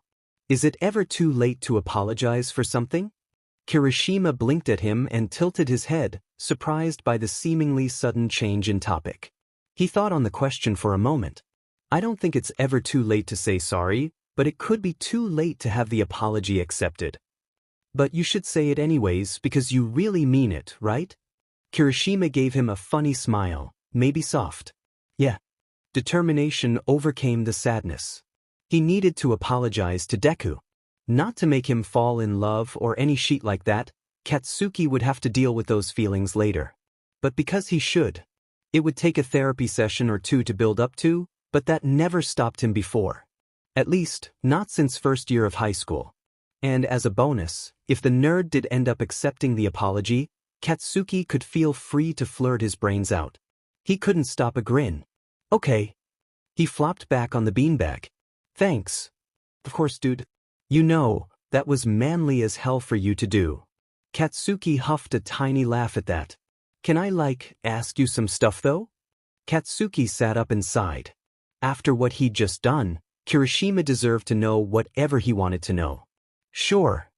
Why'd you come to me about this? That wasn't what he'd been expecting. Because I trust you. And it's my therapist's day off and I really needed to figure it out. Kirishima smiled at him. Oh, I'm glad you trust me, bro. Now, would you be okay with me asking the other type of questions? Katsuki could tell by his expression exactly the kind of questions he wanted to ask. He wanted to say no, but he'd have to deal with this eventually. No time like the FING present. I reserve my right to silence, he answered. Kirishima grinned. Who is it? Now that he had expected. Take a guess. Kirishima responded immediately. Midoriya. Katsuki resisted the urge to bury his face in a pillow and just answered with silence. Oh my god, bro, that is so. It's like a movie. Childhood friends reunited only to fall in love. Katsuki growled at him as a warning and Kirishima settled down a bit. How'd you figure it out? You literally just saw me figure it out. No. I mean, what made you come in here? The catalyst event, per se. Katsuki felt his cheeks warm. The FING party, The party? Kirishima asked, pushing for an explanation. We, had a really serious talk in the bathroom and then Katsuki was full on blushing now. He pinned you the ground? Katsuki whipped a pillow at Kirishima and hit him square in the face, but Shitty Hair just cackled. Am I wrong? Again, Katsuki didn't say anything, just blushed furiously as he glared. It was all the confirmation Kirishima needed. Wow, Bakugou likes being pinned. Imagine what Mina would say. Or Kami. Katsuki could imagine many things Cotton Candy Brains and Dunce Face would say about that, so he scowled at Kirishima. If you tell them I will hunt you down. Wouldn't think of it, bro, not my place. What was your talk in the bathroom? Katsuki jolted at the question and Kirishima quickly backtracked. Wait, no, you don't have to answer that. Personal. Got it. Katsuki nodded and Kirishima tapped his chin, thinking of more questions. How long have you loved him or whatever? Katsuki thought about that for a second. His first answer was not long, but he immediately knew that was wrong. He thought back to his very first memories of Deku. He and Deku squished next to each other on the floor, reading the same comic book as Katsuki made silly voices for every character because Deku always looked so impressed. He and Deku excitedly drawing themselves as heroes, always as a pair. He and Deku wrestling in the grass in the middle of summer, then going to get ice cream, grinning all the way even as they were chided by their parents for getting so messy. Katsuki practicing climbing up every tree in the neighborhood just to take Deku there the next day and show off his perfect first try. Katsuki being instantly attracted towards anything colored green, despite telling people orange was his favorite. Katsuki forcing himself to stay awake just so he could talk with Deku late into the night on a sleepover, hiding under the covers with a flashlight. Katsuki being totally ready to jump in front of a car to get Deku out of the way. His body moving on its own to save him. Bakugou? Sorry, was that too much? Katsuki looked up at Kirishima, unsure of what to feel. No, it's just complicated. He might have loved Deku even back then. But who does the things he did and says the things he said to the people they loved?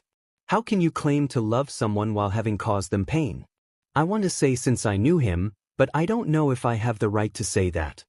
The right? Katsuki sighed, guilt overfilling at the image of Deku crying. Crying because of him. You don't do the things I did to somebody you love. What do you mean? Katsuki swallowed thickly and rested his chin on his knees. I fed up. Badly. I mean, you remember how I was in high school. Kirishima nodded. I was angry. Still am, but at least now I kind of deal with it. Back in middle school, before Deku left, I don't know. A horrible person. I mean, I say I love him, but I called him useless every day of our lives. Do you think he's useless? No. Katsuki jolted up, insulted for some reason. He's not useless, he's the kindest, nicest, brightest person ever and I wasn't that. I was an angry a-hole and I pushed him around every day of middle school and yet he was always there. Every day after school he was just there, waiting for me. And when I ignored him, he just followed me home along with the FING dog and when I fell in the stupid river he tried to help me out, but I told him he was useless and couldn't help anybody. I thought he was looking down on me, or like he thought I needed him and Katsuki can feel tears brimming in his eyes. And I did need him and I hated that. He'd talked about this stuff with his therapist before, but he'd never brought up Deku specifically. And it hurt to admit. He almost got hit by a car and I saw my life flash before my eyes like I was the one who was about to die. Like if he died I would too, and that scared the shit out of me. He scares the shit out of me. He'd thought he'd got the feelings over with. He'd thought he'd accepted this. Apparently not yet. Suddenly, there was an arm around his back and Kirishima was squeezing him into a side hug. He was so overwhelmed that he let him, even melting into it a bit. Katsuki swore quietly. This is too much to dump on you. I should have waited. Dude, no, it's okay. I'm your friend, I'm always going to be here for you. Kirishima laid his head on Katsuki's shoulder. I'm really glad you trust me with this. You're probably one of 2 people I ever would, Katsuki admitted. Not even his therapist had made that list, because he'd only known her for the past 6 months of college. The school therapist he'd had for 4 years, maybe, but even she was shaky. Kirishima, though, felt like a brother in more than blood. He's the reason Katsuki was even able to sit here and say all these things out loud. Would the other be Midoriya? Katsuki sniffled. Obviously. I'm honored to be so far up in the list of people you don't hate, Kirishima joked, bringing back his usual casual air. Katsuki was grateful for it. Second only to the soulmate, I feel like I should get a reward. Katsuki glared at him. Shut the F up, I am the reward, he said, not disputing the soulmate claim. He could think about that after he apologized. Kirishima laughed and let go of him, returning to his own beanbag and grabbing his bowl of cereal off the floor. I can't believe I trust you with this sheet when you eat bowls of cereal sitting on a carpeted floor, shitty hair. No one should trust you with anything ever. I'm an adult, I do what I want, Kirishima said, grinning. Katsuki rolled his eyes and his phone buzzed in his back pocket. He pulled it out to look. Deku uneasy face. Can help. With what? I have to finish this math assignment before I start a class and I am lost. Didn't you get in with a full-ride academic scholarship? You're supposed to be smart. Okay, but 2 things. And 2 mat. And 3, maybe I just want to hang out with you. Ever thought about that? Katsuki's heart does a happy dance in his chest and he can't help a smile. You texting the love of your life? Katsuki glared at him. Shut up. Yes. Kirishima grinned but Katsuki returned to his phone, blushing. That's 3 things, Dek. Would you look at that? Bad at counting. Counting is math. And I am bad at it. Please help Kaken, I know you're a genius. As if Katsuki would ever say no. Okay fine, I will help you with your FANG math. Today? If you could, today would be great. It's due tomorrow and am free all day. Soon. I can come to your dorm at lunch. Wait, sheet. Was that too forward? No, he and Deku used to share beds. For FS sake, they can be in each other's rooms. Sounds great. Yay, thank you Kaken. Laughing face. My dorm is 3. See you nerd. Yes, see you in a few hours. He used so many exclamation points. 2 FNG cute. Katsuki pocketed his phone again, still smiling, but he wiped the look away when he saw Kirishima watching him, looking utterly amused. Shut the F up, he snapped. I didn't say anything. You were thinking things. Kirishima laughed. So, what did Midoriya want? I'm going to go help him do math or some sheet. Kirishima wiggled his eyebrows and smiled. Ooh, study date. Not FING date, shitty hair, Katsuki corrected. Come on, not even gonna try? No flirting? Not until I apologize, Katsuki said, face serious. Kirishima looked shocked, then grinned. Dude, that's so manly. Are you going to apologize today? I think I need to talk to my therapist before I do that. He really didn't want to F this up. That sounds good. I'm proud of you, man. Yeah, whatever. Katsuki stretched out his arms and got to his feet. I'm gonna go on a run or something. Have fun with your shitty floor cereal. Kirishima laughed and Katsuki paused, turning around halfway out the door. Thank you. You're a good guy. He really didn't say that enough. Kirishima beamed at him. No problem, bro. Have a great day. Call me or barge into my room anytime. Izuku might be doing too much. He didn't really need that much help with math. What was he thinking? The answer was that he wasn't thinking. Not when it came to Kaken. He was practically never thinking when it came to Kaken. Or he was thinking way too much and it was all about him. Like whether or not he still liked fireworks as much as he used to, or those little things you throw on the ground to make really loud pop noises. One time he and Kaken were playing around with those out on the street and Izuku threw one down just as a dog walked by and it scared the dog. He got so sad about scaring the dog he started crying. And Kaken got into an argument with the lady who owned the dog about it. But Izuku kept. Knock knock. Izuku jumped at the sound, nearly falling backwards off his chair. Deku, I can hear you mumbling in there, Kaken called through the door. Izuku shook his head to bring himself out his mind, Realizing he had been so nervous, he started rambling alone in his room like a crazy person. "Sorry, just a second," he called back. He glanced at himself in the mirror as he passed, adjusting his headband slightly to tuck back in the flyaway hairs. It was a futile attempt. All the hair pushed back behind the headband looked like an exploded cactus. But whatever, not anything Kaken hadn't seen before or would even care about. Izuku wasn't even sure why he himself cared. He shook his head again and went to open the door. "Hey, Kaken," he smiled. Kaken blinked at him, then his eyes seemed to flick around from his face to his arms then back to his face. Maybe he was still thinking about the scars? Izuku really hoped that whole thing didn't make it weird. As a test, he stuck out his hand for a handshake. Kaken looked down at his hands, squinted, then rolled his eyes and shifted the takeout boxes he was holding to under one arm. Izuku grinned as they did the handshake, pumping his fist in the air excitedly. "Plus ultra. Plus ultra," Kaken said, sounding bored yet amused. Izuku started, realizing he was still blocking the doorway, and moved to the side. "Come on in. Did you bring food?" "Yeah," Kaken answered, entering the room and letting Izuku close the door behind him. "I figured you still did the whole dumb, I can't eat until I finish all the work I have to do thing." "I don't do that," Izuku protested. Kaken gave him a look.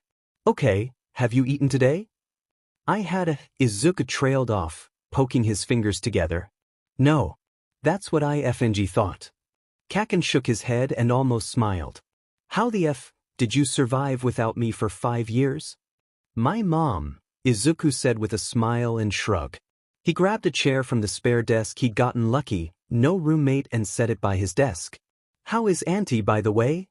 Kaken asked, setting down the boxes of food on the desk. Izuku plopped into his seat, twisting it to face Kaken, and gestured for him to take the other chair. "She's good. I think she's got a bit of an empty nest thing going on, but hopefully she gets used to it." He was touched Kaken was asking about his mother. Kaken sat down across from him. "Did you live with her before?" "Right up until I transferred here. It was cheaper than the dorms at my old school." "Why'd you come here?" Kaken asked, popping open one of the takeout boxes to reveal. Izuku could hardly believe it. Katsudon. Did Kaken remember that it was his favorite? Did he do this on purpose? Probably just a coincidence. "Yeah, why would it be anything else?" Izuku said, trying to remember the question.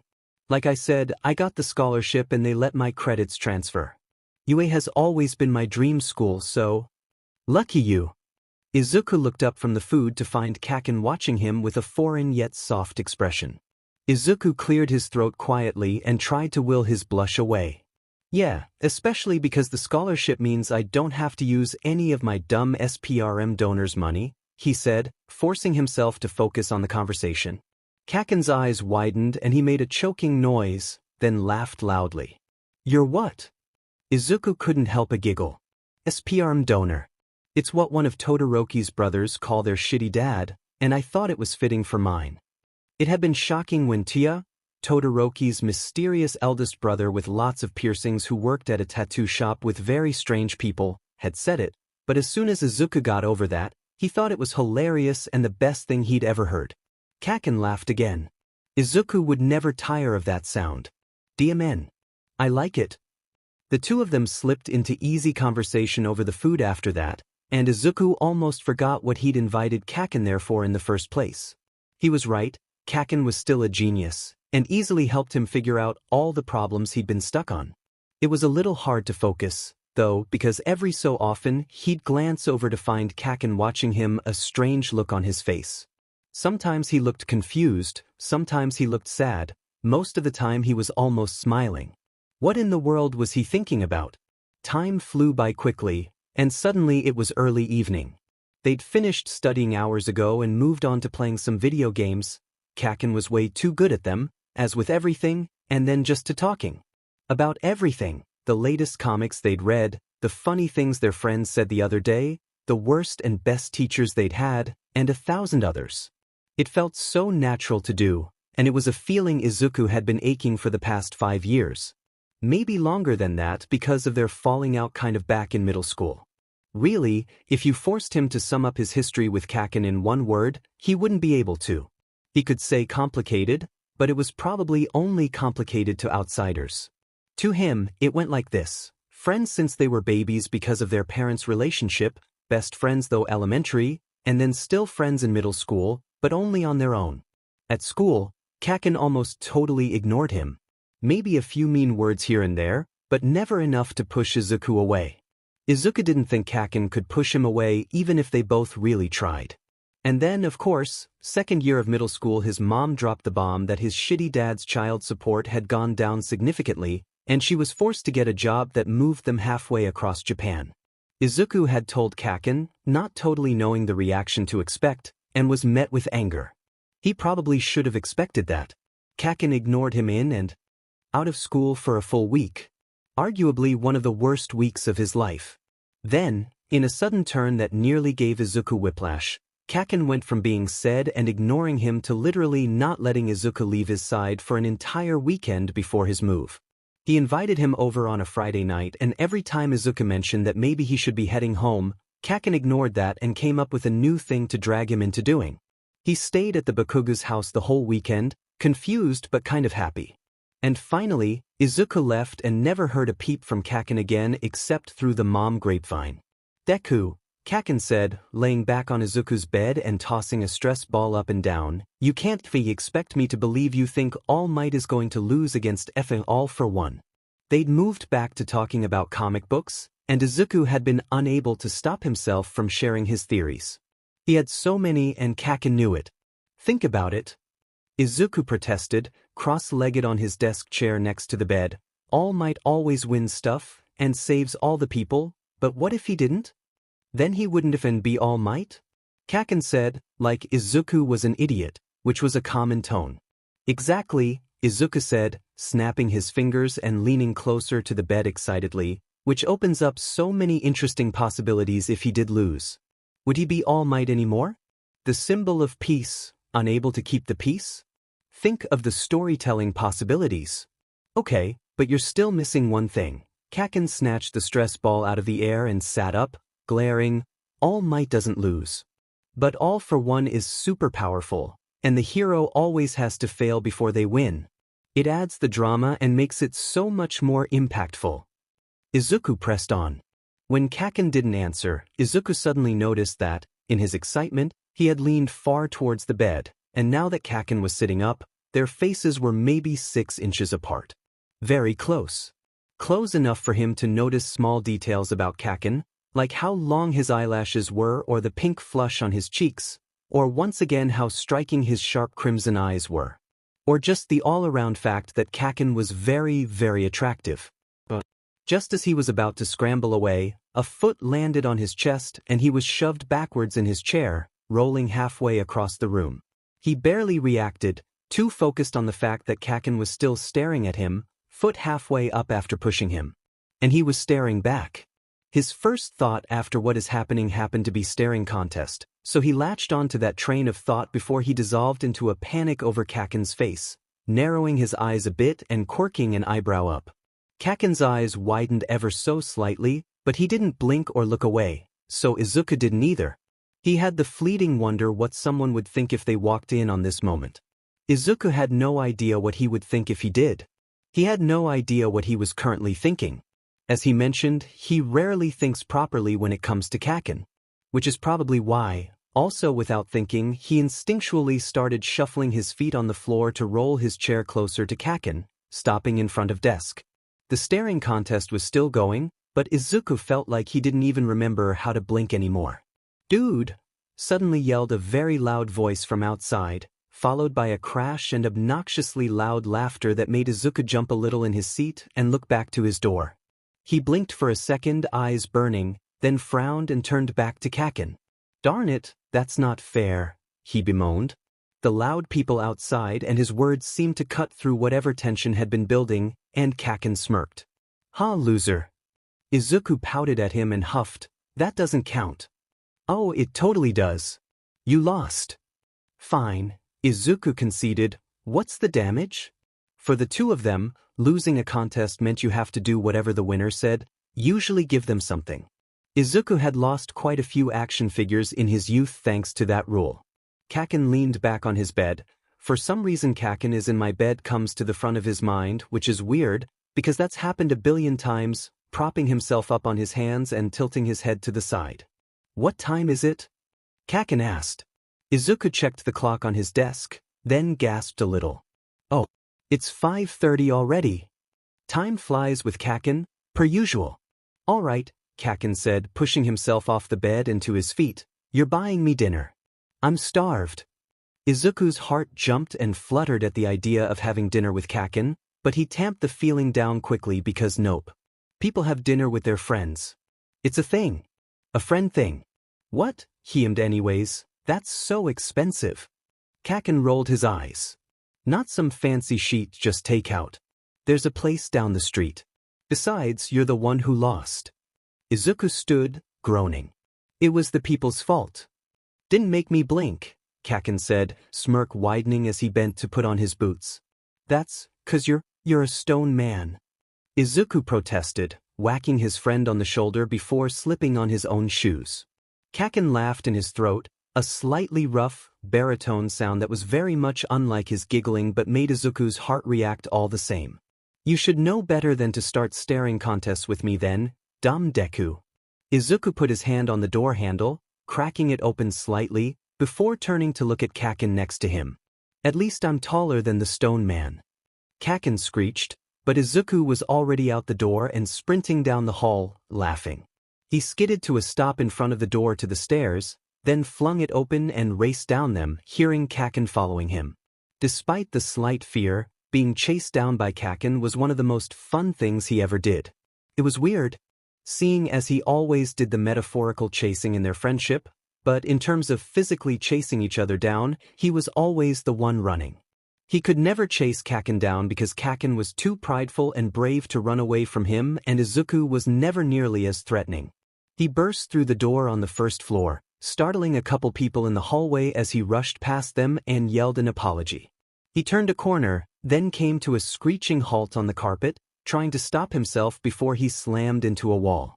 He still had no idea how the dorms were laid out, and this was obviously not an exit. But Izuku whirled around and raced back into the main hallway, and then suddenly someone slammed into him and swept him off his feet, making him yell in surprise. Kaken, he yelped, realizing that Kaken was the one who ran into him and had now slung him over his shoulder like a sack of potatoes. What are you doing? He yelped again, but he couldn't keep the rising giggles out of his voice. I'm stronger than you, was how Kaken answered, and Izuku was fully giggling now.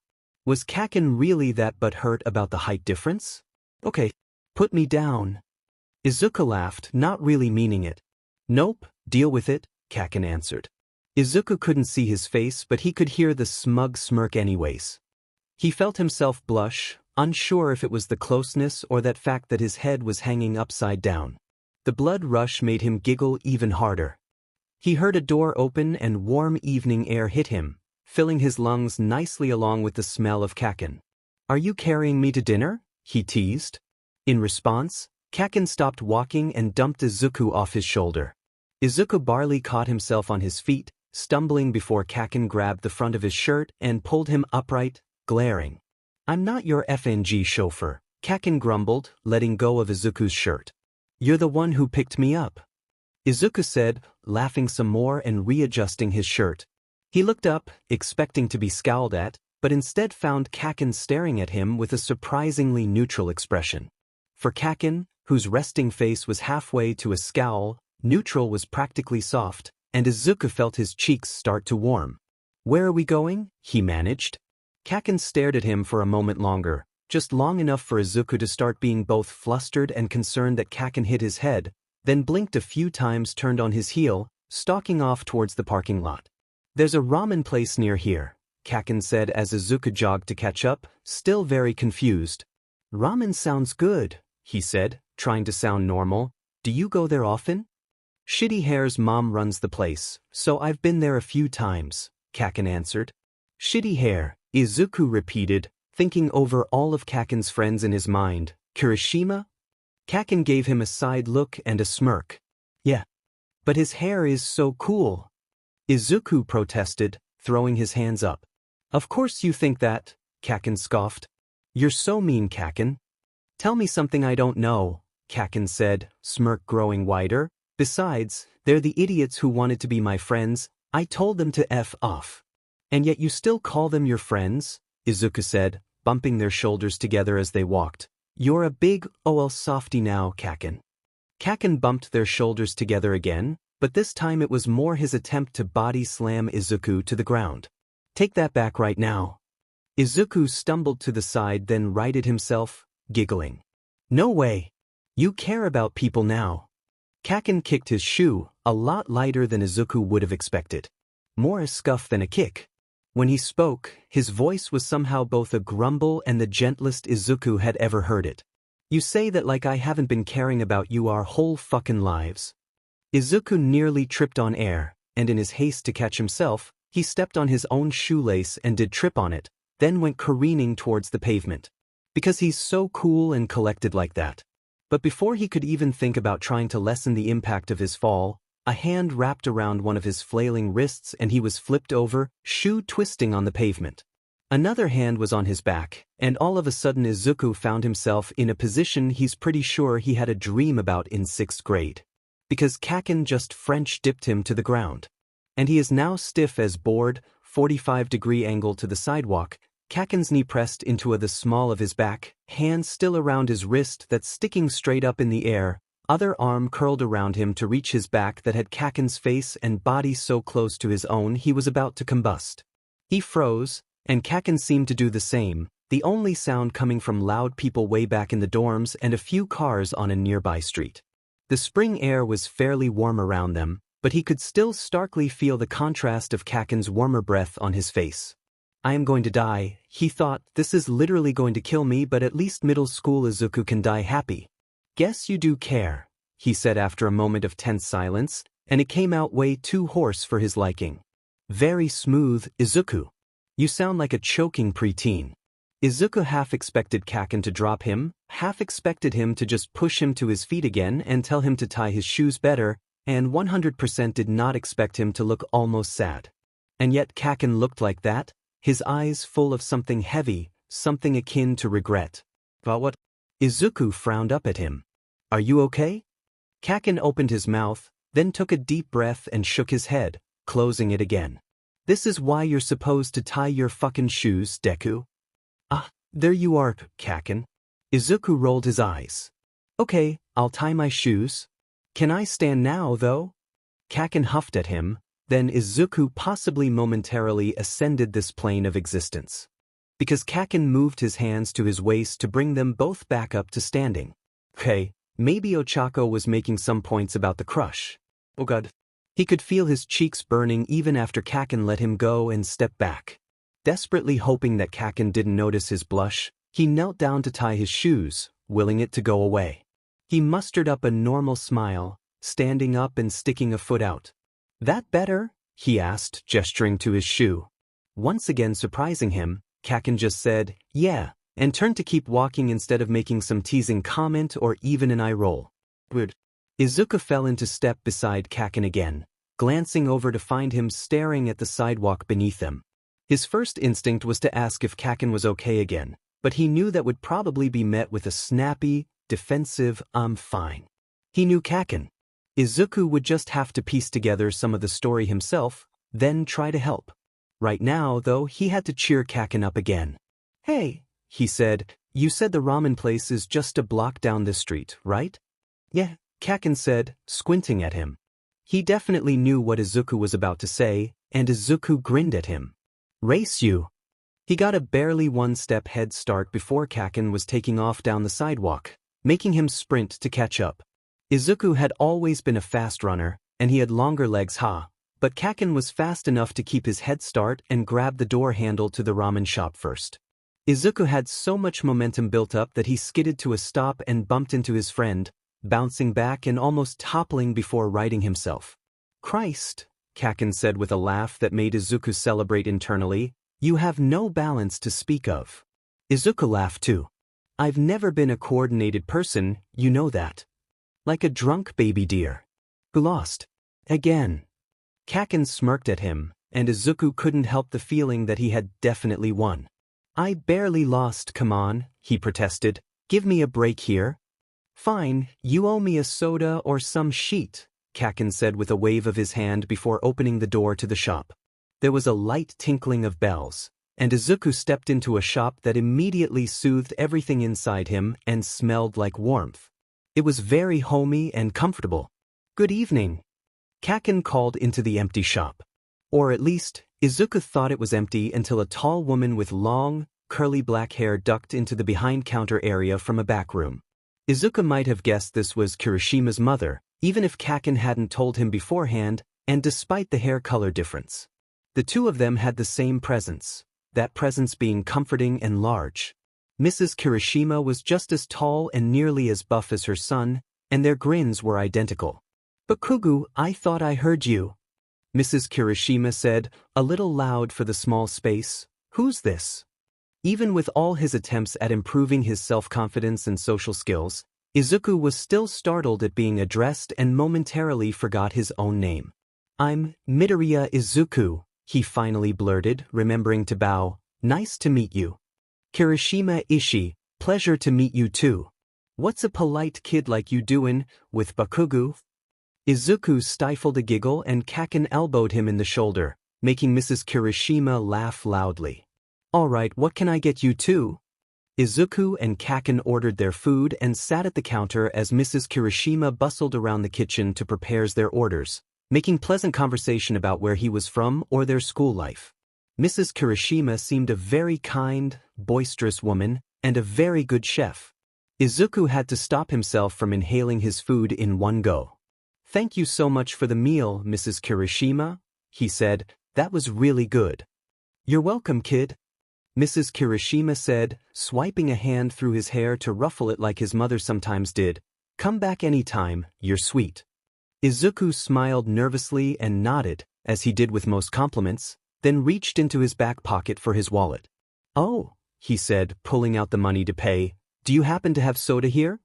Sure do. Mrs. Kirishima answered. Coke? Yes, please, Izuku said, adding the extra money to his payment. Mrs. Kirishima handed him a can of Coca-Cola, which he promptly handed to Kaken.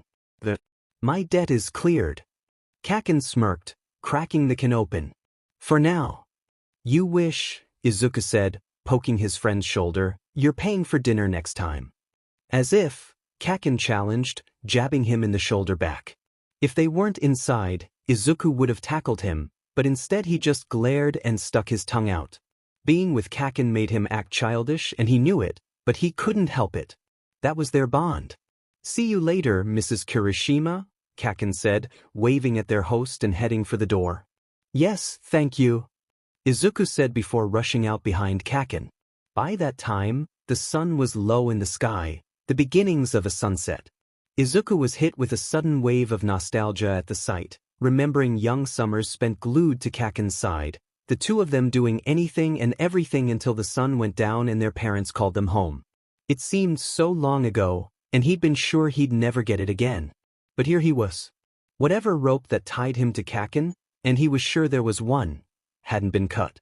It was merely frayed a bit at the middle. The world could be amazing like that. Thinking all this made his heart warm from the inside as the setting sun warmed him from the outside. What are you so smiley about? Kaken asked, bringing Izuku out of his head. They were walking so close Izuku could have linked their pinkies together, but he didn't. Just thinkin', he answered. About? Kaken pressed. Izuku smiled wider and bumped their shoulders together. About how lucky I am that the universe brought us together again. I'm very blessed. Lame. Kaken said, but his soft expression didn't match his words. Worried that he was about to do or say something stupid, Izuku tore his gaze from Kaken's crimson eyes and looked back at the road ahead of them, but couldn't stop his smile or faint blush. After a bit of silence, he glanced over to find Kaken still watching him with the same face, and his blush deepened. Somehow, they'd gravitated towards each other so much Izuku was surprised he hadn't tripped over Kaken's feet yet, or that Kaken hadn't pushed him away. He was becoming increasingly flustered and confused by this day. It was so unfair how much power Kaken had over him just by looking at him. Thanks for helping me study, he blurted, because he talks when he's nervous and Kakin was making him very nervous, though in the best way. Kakin kept staring for a second, not responding, then blinked at him, made a slight coughing noise. What? I mean, sure. Yeah. Whatever. Did he actually give Kakin a concussion at the party? Before he could ask, he realized that they had reached the front door to his dorm building and were stopped in front of it. Guess I'll see you later, Kakin, he said, trying to sound put together. He held out his hand for the handshake, and Kakin complied, not even rolling his eyes that hard. See you later, snerd. Izuku ran a quick risk calculation in his head, and, before he could chicken out, leaned down to kiss Kakin's cheek again. He was inside with the door shut before he even saw how Kakin reacted, heart fluttering. He didn't know what overcame him to kiss Kakin that first day, or why he kept doing it, but he wasn't planning on stopping until Kakin told him to. He'd survived the last few times, at least. Today was a very good day.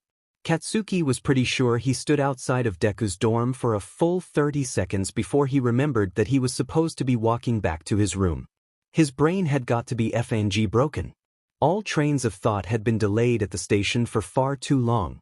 Jesus FNG Christ, I hate this. Except he kind of didn't. His feelings were all a jumbled mess of happy and confused and angry and guilty and ugh. By the time he got back to his dorm room, he'd moved past the giddy cheek kiss Deku's pretty thoughts and had landed right back in all that stupid guilt. He had been that close to saying it. It had been the perfect moment to say it. But he didn't. The words got stuck in his throat like lumps of jagged coal, and he couldn't cough them up. 2 words. Maybe more, that's all he had to say. I'm sorry for being such an a-hole and making you think I don't care. But he didn't say it, because apologies are for when you're wrong, and Katsuki hates being wrong. He knows he was wrong though. He just has to make sure Deku knows that he knows. And then there was the fact that Katsuki thought about kissing Deku today on about 12 different occasions. Which made him feel even guiltier, because why should he get to think about kissing Deku when he was such an a-hole, and then he was angry for feeling guilty and everything started spiraling out of control like he was in high school again. Instead of letting himself be a dumb high schooler again and probably punching a hole in a wall, Katsuki forced out a series of deep breaths and flopped face first onto his bed. He would get through this. Stupid feelings had nothing on him, and he would not be defeated by them. He'd get things sorted out. Somehow. He squeezed his eyes shut tighter, breathing in the laundry detergent smell of his pillow, and suddenly he was thinking about Deku's smile and how he'd made a fool of himself. How long had he been staring at him? Deku probably thought he was creepy or something now. Ugh, stupid Deku made him feel so unsure and he hated this. A buzz from his pocket brings him out of his head, and he rolls over to check his phone. There were multiple missed texts from Kirishima. Shitty hair. Dude, I'm so confused. Why is my mom telling me you went on a date? With a cute green-haired kid, hey Mito? What happened? Bakugou, answer me. Bakugou. Don't leave me hanging, dude. Bakugou? Katsuki goes shooting upright in his bed and actually yells, "What the F dash?" out loud to his empty room. What the hell? I wasn't on a date with Deku. Why would your mom think that? Bakugou, you're alive. If it wasn't a date, then what was it?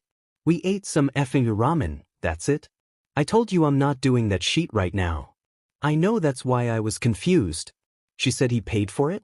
It was difficult to be mad at a woman like Kirishima Ishii, but Katsuki was getting dangerously close. He lost AF contest, oh my god. So you made him pay for dinner? It's a thing we do. You lose a contest, you have to do something, and I wanted if into ramen. It's not that deep.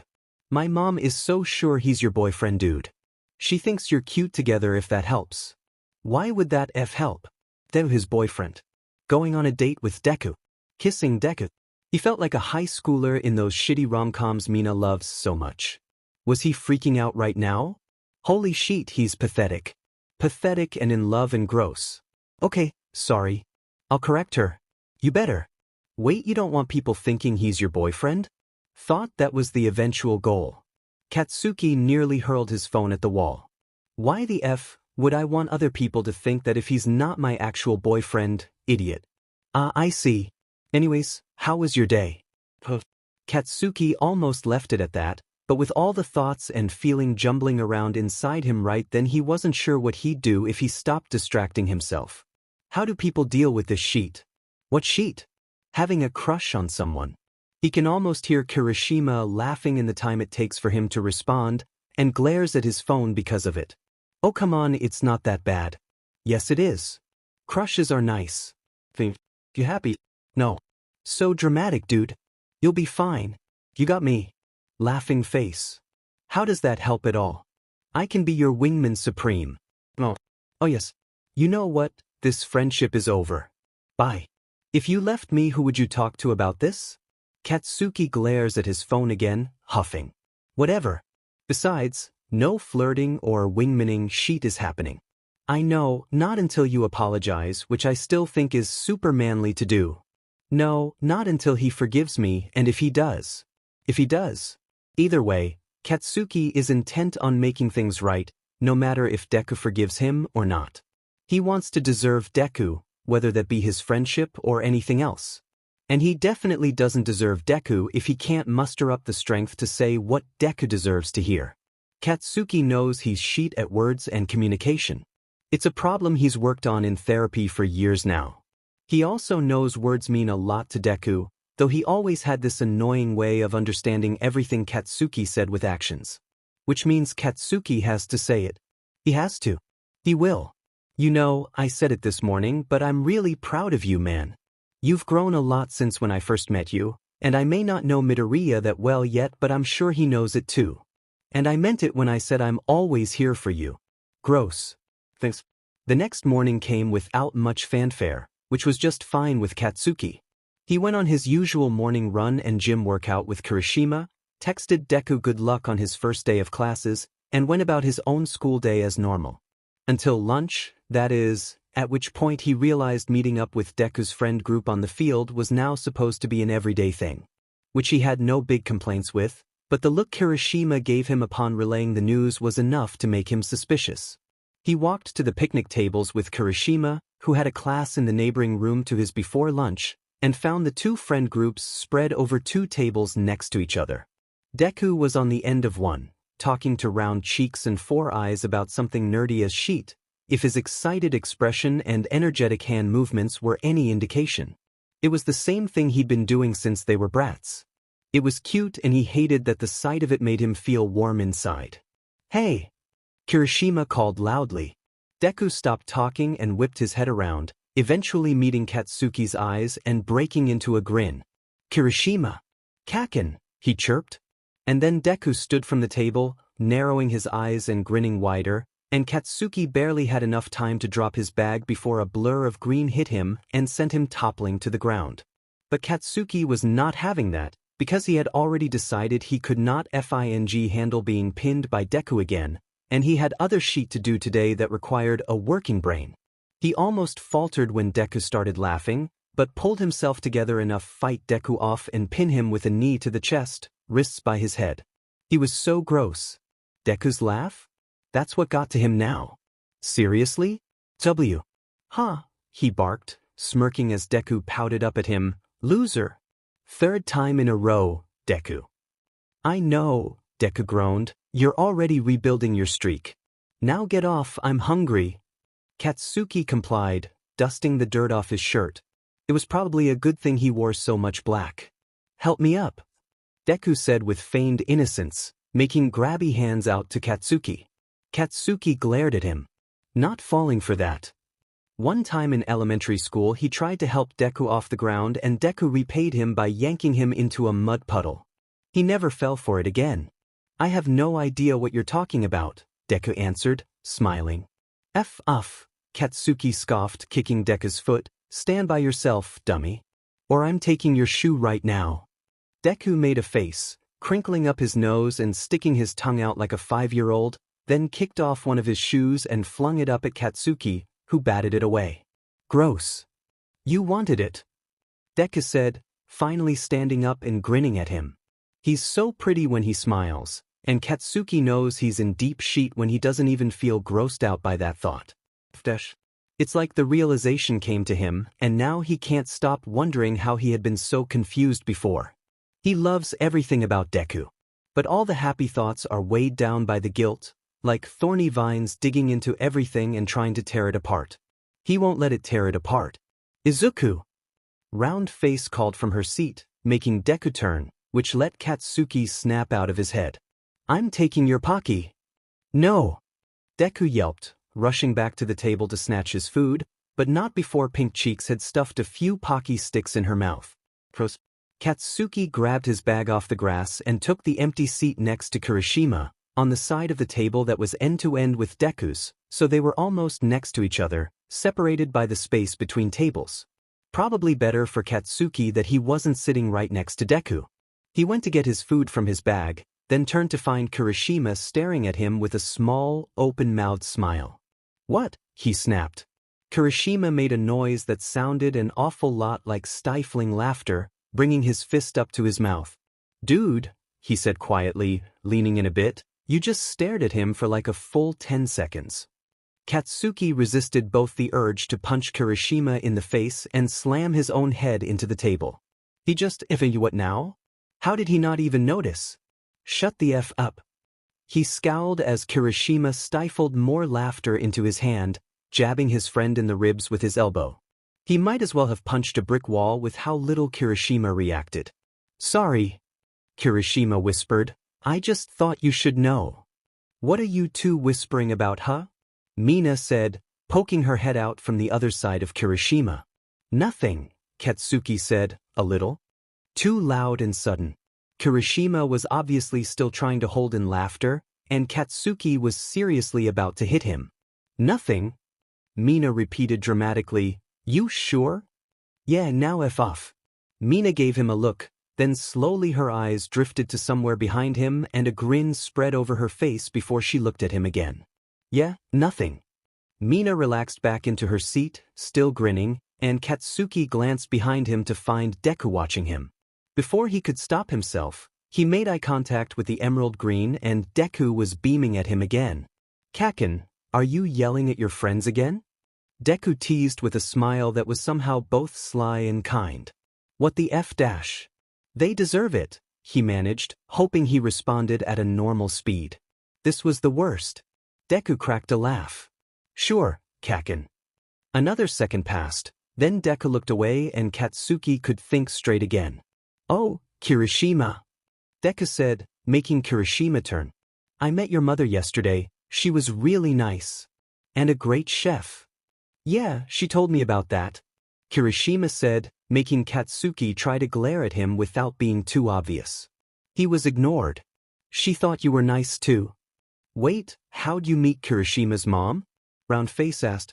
She owns a ramen place down the street, Deku answered. Kaken and I went there last night. 'Cause you lost, Katsuki quickly added before any of their friends got the same idea Mrs. Kirishima had. People thinking Deku was his boyfriend made him feel gross and wrong at this point. He didn't deserve that. There was outside interference. Deku protested. Katsuki smirked at him.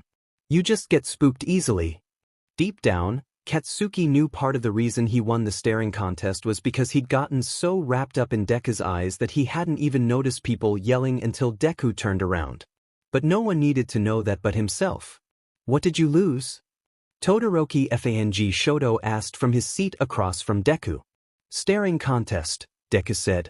Katsuki heard another of Kirishima's stifled snorts from behind and elbowed him again.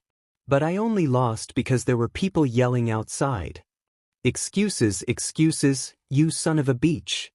Katsuki didn't know he was going to say it until he said it and Deku burst out laughing. The last part had been added on automatic, a recitation of an old lady neighbor from their childhood.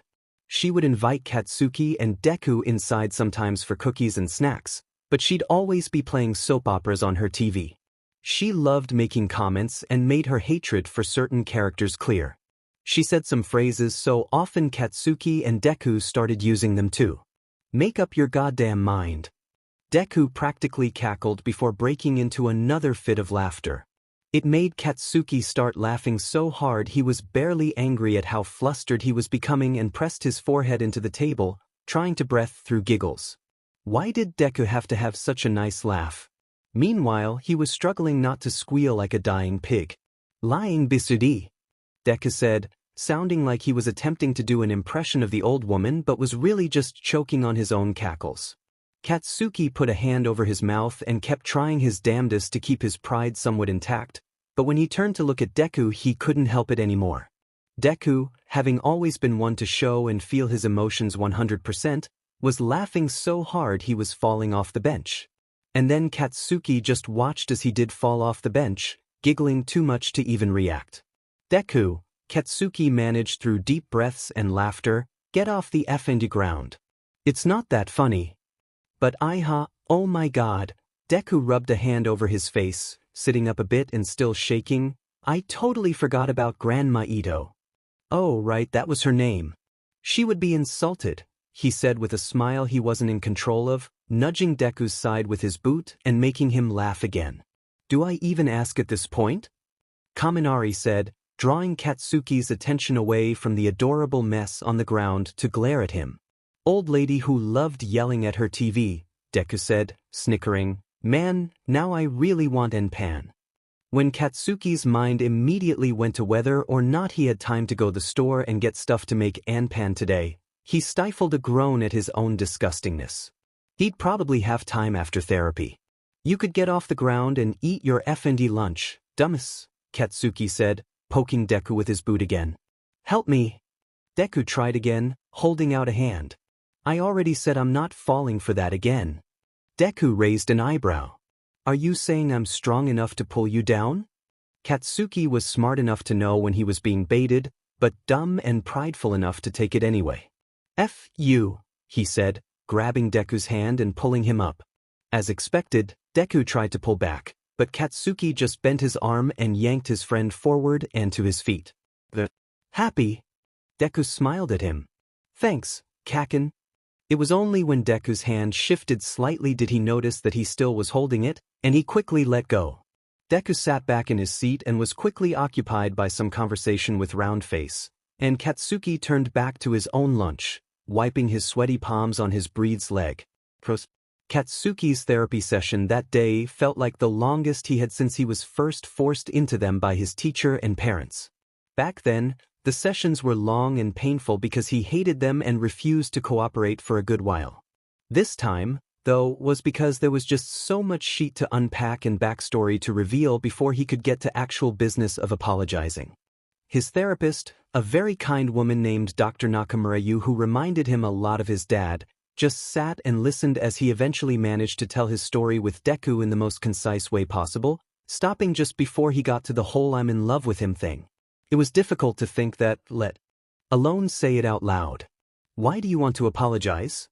Dr. Nakamura asked at one point. Because, Katsuki started, twisting his dad's ring on his finger, he deserves it. And I guess because I want to stop feeling so guilty, though that seems selfish. Katsuki had a momentary feeling of pride in himself, weird timing as it was, because he knew his middle school self would never have said any of this. If he could do shit like this now, say these things out loud instead of burying them deep inside himself and covering them with anger, maybe he had changed enough to deserve Deku. Or at least, he was moving in that direction. Why do you think it's selfish? I shouldn't be doing this for me. I don't want to do it just to prove to him or myself that I deserve his friendship or some shit, or to make myself feel better. I want to do it so he's happy. Then it sounds to me like you have the right intentions here, Dr. Nakamura said, smiling gently in a way he would have found condescending if he didn't know better now. But I also want to add that apologies are meant to heal relationships, and relationships are a two-way street. It's okay to get something out of it, such as relieving your guilt, though it's right to focus on him. It's not like I expect him to accept, Katsuki admitted, still fiddling with the ring, and I think that's the reason I find it so hard to say. How do you mean? If he didn't forgive me, I wouldn't blame him. And I guess I'm also worried that it'll be pulling up old shit he's been ignoring, and he'll think about it and realize that he should have run the other direction the second he saw me again, Katsuki said, staring intently at the potted plant on Nakamura's desk, thoughts starting to drift. Auntie Inko used to have a small potted plant garden in the Midoriya apartment, and he and Deku had been banished from it for knocking nearly every plant over during an overexcited game of keep-away. In their late elementary and early middle school days, though, Katsuki noticed that Deku became a caretaker for the plants, and even named a few of them. The mini porch garden was quite the sight by the time Deku left. That always seemed to be what Deku did. Help things grow, nurture them, build them up. Katsuki was often too blinded by his own ego that he didn't notice when he knocked it all down or crushed it, and when he did notice, he didn't care. But for his relationship with Deku to work, in whatever capacity relationship was defined, he needed to use his lane of the two-way street. He needed to be like Deku, to build things up and let them grow. He didn't have to be nice, he had to be kind. It was something his mother told him back in high school, when he was too angry and dumb to realize what she meant. He'd thought she was being stupid, because nice and kind were the same effing thing. But when he thought back on that a few years later, he realized his mother was speaking from experience, and that they were not the same thing. His mother was not a very nice woman. She was brash, loud, aggressive, and unwithholding with her brutally honest opinions. But she was kind on some occasions. She never hesitated to help the Midoriyas out when they needed it, taking Deku for nights at a time so Auntie could work or take a break for once in her life. She chided his father for working too late while giving him coffee and fresh baked goods she'd gotten for him that morning. She always offered comfort when it was most needed, and blunt words when they were needed instead. Being nice was not his mother's personality, nor was it Katsuki's. That was fine. They were a-holes, and they had the people that, for whatever reason, dealt with them anyways, like his dad and auntie or Deku and Kirishima. But being kind was something he could do without changing his entire self. If his hag of a mother could do it, he could too. He took a deep breath, feeling a strange knot in his chest loosen ever so slightly, and realized Dr. Nakamura hadn't said anything. Probably letting him think. He appreciated it. I want to be a better person because of him. And isn't that what love feels like? Something whispered from the locked box in his mind where he'd tucked those feelings for the time being. He shoved the thought away. He knew Jack's sheet about love, and being in it didn't change that. I want to deserve his forgiveness, if he gives it to me. Do you feel prepared to be forgiven? Katsuki blinked at her, momentarily taken off guard, then takes another deep breath. I don't know. I think I'm a step or two behind that. Nothing I think means sheet if I don't act on it. Dr. Nakamura peered at him over her glasses with her dark, knowing eyes, then shrugged. Then act on it. Katsuki left therapy feeling like a man on a mission. His mission? Be the kindest FANG friend to Deku anyone had ever seen. First step was something he'd already been planning to do. Make Deku Anpan like the kind Grandma Ito or Auntie Inko used to make. He didn't know the exact recipe they used, but he was pretty sure there were only so many versions of FING bread and bean paste a person could make. He stopped by the grocery store on his way home, gathering all his ingredients and a few other things he needed. At one point, he passed through the aisle with all the instant noodles and microwave meals and was hit with the memory of all those days as a dorky preteen with Deku, hanging out at each other's homes late into the evening because both of their parents were working. They always ended up making some kind of instant ramen or cup of noodles from the konbini, eating in the living room or on a bed while playing video games, knowing full well they'd be in trouble if their parents found out. And here he was getting sappy over FNG instant ramen. How dare Deku do this to him? When he got home, he set right to work, knowing Anpan took a lot of waiting for things to boil or dough to rise. During the waiting periods, he worked on homework and thought about other things he could do to be a kinder friend. He briefly wondered if being kind was something that was supposed to come naturally, but brushed that off quickly. He thought maybe people like Deku were born kind, but it was entirely impossible that his mother was. Working towards sheet and making a conscious effort was just as good as doing it naturally, if not better. So, he'd make a conscious effort. And that started with calling Deku after setting the bean paste-filled ball of dough to the side to rise. Deku picked up on the third ring with a bright, "Hi Kaken," before Katsuki could even say anything. How excited Deku sounded made him almost forget he was supposed to be starting a conversation here. "Hey got a minute?" he said, leaning nonchalantly on his kitchen counter like Deku could see him or something. Sure. Deku chirped. I need a break from homework. What's up? Nothing, just wanted to talk. Katsuki answered with what he hoped was a cool and level voice. How was your first day? It was great, thanks for asking, Deku said, and Katsuki could hear his smile. Well, great but exhausting. The things they say about UA are all true. It is hard. Katsuki laughed a bit at Deku's groaning. No shit, that's why I'm here. It's one of the top schools in the country for a reason. Yes, and I'm very grateful to be here, of course. I think things will get better once I catch up. These classes are a little ahead of my old school, so I'm stuck reading 5 chapters in this textbook I only got today. My general psych teacher is super strict, though, so I have to. Good luck with that. What's your major, by the way?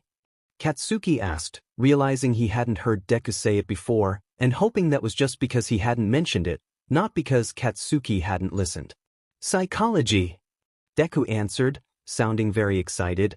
I think I want an emphasis on cognitive psychology, but I figured I can learn about other stuff for a bit before diving into one thing. I have a tendency to get obsessed with things, and I'm trying to keep this obsession on a broader spectrum for the time being. Deku chuckled, like he's laughing at himself. So, Deku's going to do the stuff Dr. Nakamura does. It made sense. Deku was always analyzing people, and he was pretty good at reading people and talking them through things as long as he wasn't super nervous around them. What about you? Don't think you've mentioned it before. Chemical engineering, Katsuki said. Ah, still a science nerd. Katsuki glared at his phone, which was on speaker on his kitchen counter. You're the nerd. Deku laughed. I know. Chemical engineering sounds interesting. What kind of jobs can you do with that? I'm interested in the medical or environmental side of it, Katsuki answered. It felt good to talk with Deku like this. These were the kind of things they might have talked about in high school, discussing futures or colleges they wanted to apply to. He and Deku talked for a while about their studies, Katsuki managing to turn the conversation away from his sheet to Deku's. He hit the jackpot when his questions led to Deku start happy ranting about one of his teachers, some renowned psychologist named Dr. Yagi Toshinori. Some of the stuff he said was interesting, but Katsuki was mainly content with listening to him talk about it.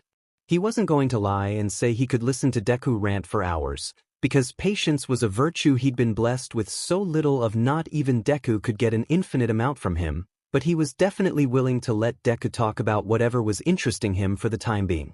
An hour passed before he knew it, and the anpan had been baked and was now on the counter to cool. Didn't you say you had a textbook to read? Katsuki said, knowing he also had homework to get back to.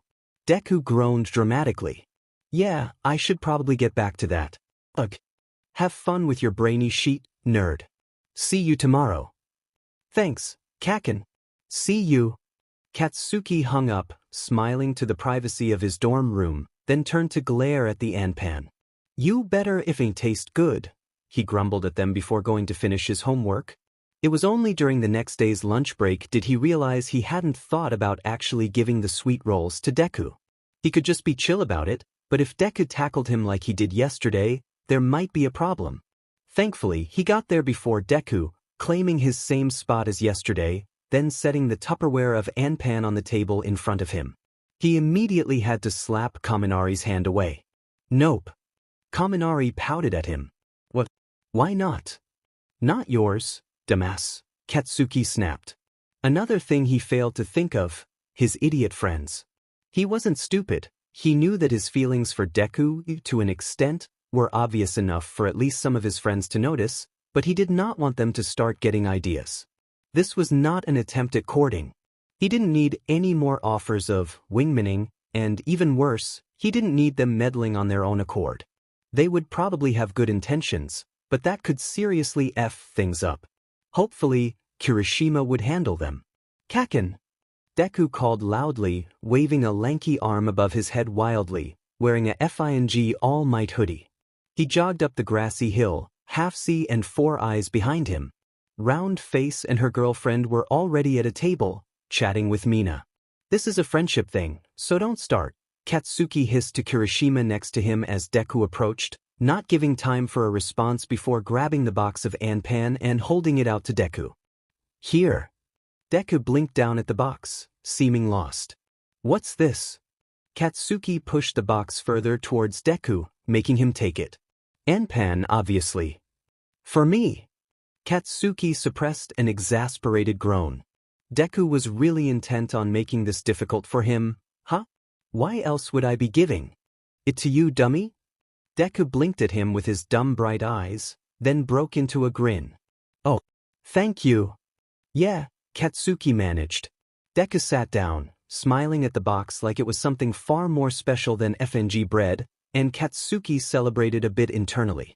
Did you make these? It took Katsuki a second to register the question, because apparently nowadays Deku's smiling at him made his brain lag like a computer from the early 90s. Yeah, it's not that hard. Deku gave him an impressed look, so much like the one he had when they were kids it was doing things to Katsuki's heart. Wow! Deku said, grinning, that's so cool. Last time I tried to help my mom make these I got kicked out of the kitchen. Katsuki snorted a laugh at that. Deku must have really F'd it up if Auntie Inko, the world's most patient woman, kicked him out. Of course you did. We can't all be good at everything, Kaken, Deku shot back with a mock glare. You're good at plenty of shit, Katsuki said, another conscious effort made. I'm just better, he added, because he'd already said there wasn't going to be some massive personality change here. Besides, competition was a pillar of his and Deku's friendship, he didn't have to give that up.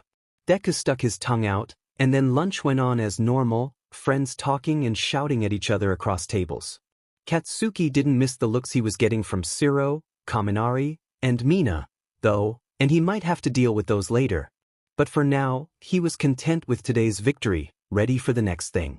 And then he glanced over at Deku for probably the millionth time and found him tearing up half-eaten roll in his hand. Deku, are you effing crying? He asked, almost incredulous and slightly concerned. Deku crying didn't automatically mean something bad, everything made the nerd cry, but Katsuki still had no idea how to deal with it. No, Deku said, wiping his eyes with his free hand. Round Face leaned over the table and frowned at him. Izuku, are you okay? Deku sniffled loudly, wiping his leaky eyes on his hoodie sleeve now. Sorry, I just miss my mom. Round Face looked confused, but Katsuki nearly breathed a sigh of relief. Okay, that was actually a good thing. Well, no, it isn't that Deku missed Auntie that much, but it meant Katsuki had succeeded in making Anpan as good as she used to. Deku was stuffing the Anpan in his mouth now, still crying, and Katsuki couldn't figure out how he thought it was endearing instead of gross, but Round Face and all their other friends were starting to look increasingly concerned for Deku's sanity. His mom used to make us Anpan all the time, Katsuki offered, since Deku was in no position to explain right now. Great, now he was feeling nostalgic and missing Auntie too. She'd practically been his third parent. Maybe she'd come visit Deku sometime. He awkwardly reached out to pat Deku's head, feeling how soft his green curls were and accidentally making Deku cry harder. Holy F dash, Deku, pull yourself together. I'm trying. Deku wailed. This is your fault. I made you some dimmen bread. Special bread. Deku blubbered like that meant anything, wiping his face with his sleeves again. Before Katsuki could even start thinking of a response, Deku was out of his seat and wrapping Katsuki in a warm, almost familiar hug. It was a strange angle, seeing as he was still sitting, but Katsuki reached up to pat Deku's back in an attempt to placate him. Thank you, Kaken, Deku said into his shoulder. Yeah, sure, you sentimental crybaby, Katsuki grumbled. Were all future attempts at kindness going to be met with tears? He probably should have expected this. Deku snorted quietly, standing up again and taking a deep breath. I'm okay now. Deku sniffled, then let out a tiny laugh. I cry too much. I need to call my mom. Ugh. Katsuki half laughed, half scoffed at him. All right, Deku. Deku smiled at him, dopey and friendly and kind and somehow special, and Katsuki was close to smiling back before the moment was cut short by a loud All Might cartoon theme song. Deku's eyes widened in surprise and he fished his phone out of his back pocket, clicking something and turning the very nostalgia-inducing alarm off. I gotta go, I have a meeting with Aizawa-sensei, Deku said, turning around to scoop all his things back into his backpack. Bye everyone. Sorry for crying. And thanks again, Kaken. Deku was rattling off sentences so fast Katsuki had just processed what he said when Deku leaned down to kiss the top of his head and rushed off back towards the school building. The lagging computer that was Katsuki's brain fully crashed and shut down. Motherfucking F dash. Bakugou, Mina said, making him start to come back to himself. How did you of all people ever become friends with someone so sweet? He's adorable. Katsuki pulled himself together enough to know he should glare at her for that, so he did. Shut up. Oh my god, I think he's broken, Ciro muttered, sounding way too amused. Round Face snickered, and the reminder that Deku's friends were also witnessing this shocked him all the way back. F you, he yelled. Leave him alone, guys, Kirishima said. Katsuki appreciated the attempt, but it was useless. He should probably deal with this now before any sheet happened. Look, Katsuki snapped, standing to glare at the combined groups of friends. F-dashed. He cut himself off with a deep breath, trying to calm the growing anger that was stemming from the embarrassment. I know that you all can tell that Deku. What the hell, that made no sense, Katsuki. Never mind, he grumbled, face heating. This was FING humiliating. But I'm telling you right now, do not try to interfere or some sheet. There is sheet that needs to be dealt with. The teasing smiles were gone now, replaced by confusion and concern. Katsuki hated being looked at with concern, but he shoved the anger down again. That's all. Bye. Katsuki snagged his bag off the ground and stalked off, knowing he was leaving Kirishima behind to deal but trusting him enough to not care. By the time he got to his dorm room that evening after classes, he'd sorted himself out enough to send Kirishima a quick text. Shitty hair. Sorry for leaving you to deal with them earlier. It's okay, dude, I got you. And don't worry, nothing private was revealed and they all promised not to play matchmaker or anything. Even Mina, which is saying something. Thanks. Katsuki went to turn off his phone but was suddenly hit with the realization that he hadn't called his parents in a couple weeks. Deku's lunch breakdown probably reminded him. No time like the present. He called his dad, but, as expected, his mother answered, having probably snatched her husband's phone as soon as she saw his name come up. Katsuki, you little brat, she yelled. About time you called. I was starting to think you forgot about us. Whatever, hag, Katsuki huffed. I'm calling now. How've you been, Katsuki? His dad said, slightly muffled. Fine. Pretty good, actually, except for all the FING feelings. Oh, hey, forgot to tell you, his mother said. Remember little Izuku? He's transferring to your school. Inko called me the other day. Old news, hag. I know, I saw him last week. Did you say hi? His dad asked, sounding hopeful. His dad and Deku always seemed to get along. Katsuki had done a little more than said hi, seeing as he tackled Deku immediately, but that was irrelevant. Yeah, and I've hung out with him every day since then, he said, not sure why he was being so honest. That's great, kid, his dad responded. I remember you two crazies as kiddos, always coming up with new shit to destroy our house with, his mom said, barking a laugh. She didn't seem to think it was so funny back then, but okay. After that, the conversation turned to whatever boring stuff his parents had been up to and his school life. By the time they were about to hang up, Katsuki had talked himself into something probably stupid. Wait, Mom, can I talk to you for a minute? He said before he could stop himself. Mom? His mom said, all right, guess this is important. Beat it, honey. Bye, Katsuki, his dad said. I love you. Love you too, Dad, Katsuki grumbled. Okay, now shoo, his mom snapped. What do you need, kid? Remember when you told me, you don't have to be nice, you have to be kind? There was a moment's pause, then his mother said, sure I do. I've decided to try that out, Katsuki said, sighing. And, I was wondering how you did it. You asking me for advice, Katsuki?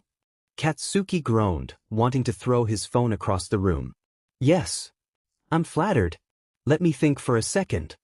Katsuki waited for her to talk, bouncing his leg with slight nervous energy. It ain't easy being kind to everyone, his mom finally said. That's the part you work on. But the easier part, the part that's also easier to work for, is being good to the people you care about. The big thing is, You're probably going to F up sometimes. I can almost guarantee it because you're too much like me, kid. But if you want to be good to someone, just follow your heart. There ain't exactly a guidebook. Follow his heart. That was some of the cheesiest shit he'd ever heard, and it came from his FNG mother. And she was totally right. FING hell. Thanks, Mom, he conceded. No problem, kid, I'm proud of you. Don't take so long to call next time. I love you. Love you too, Katsuki mumbled before hanging up. Follow his heart, huh? He could FING do that.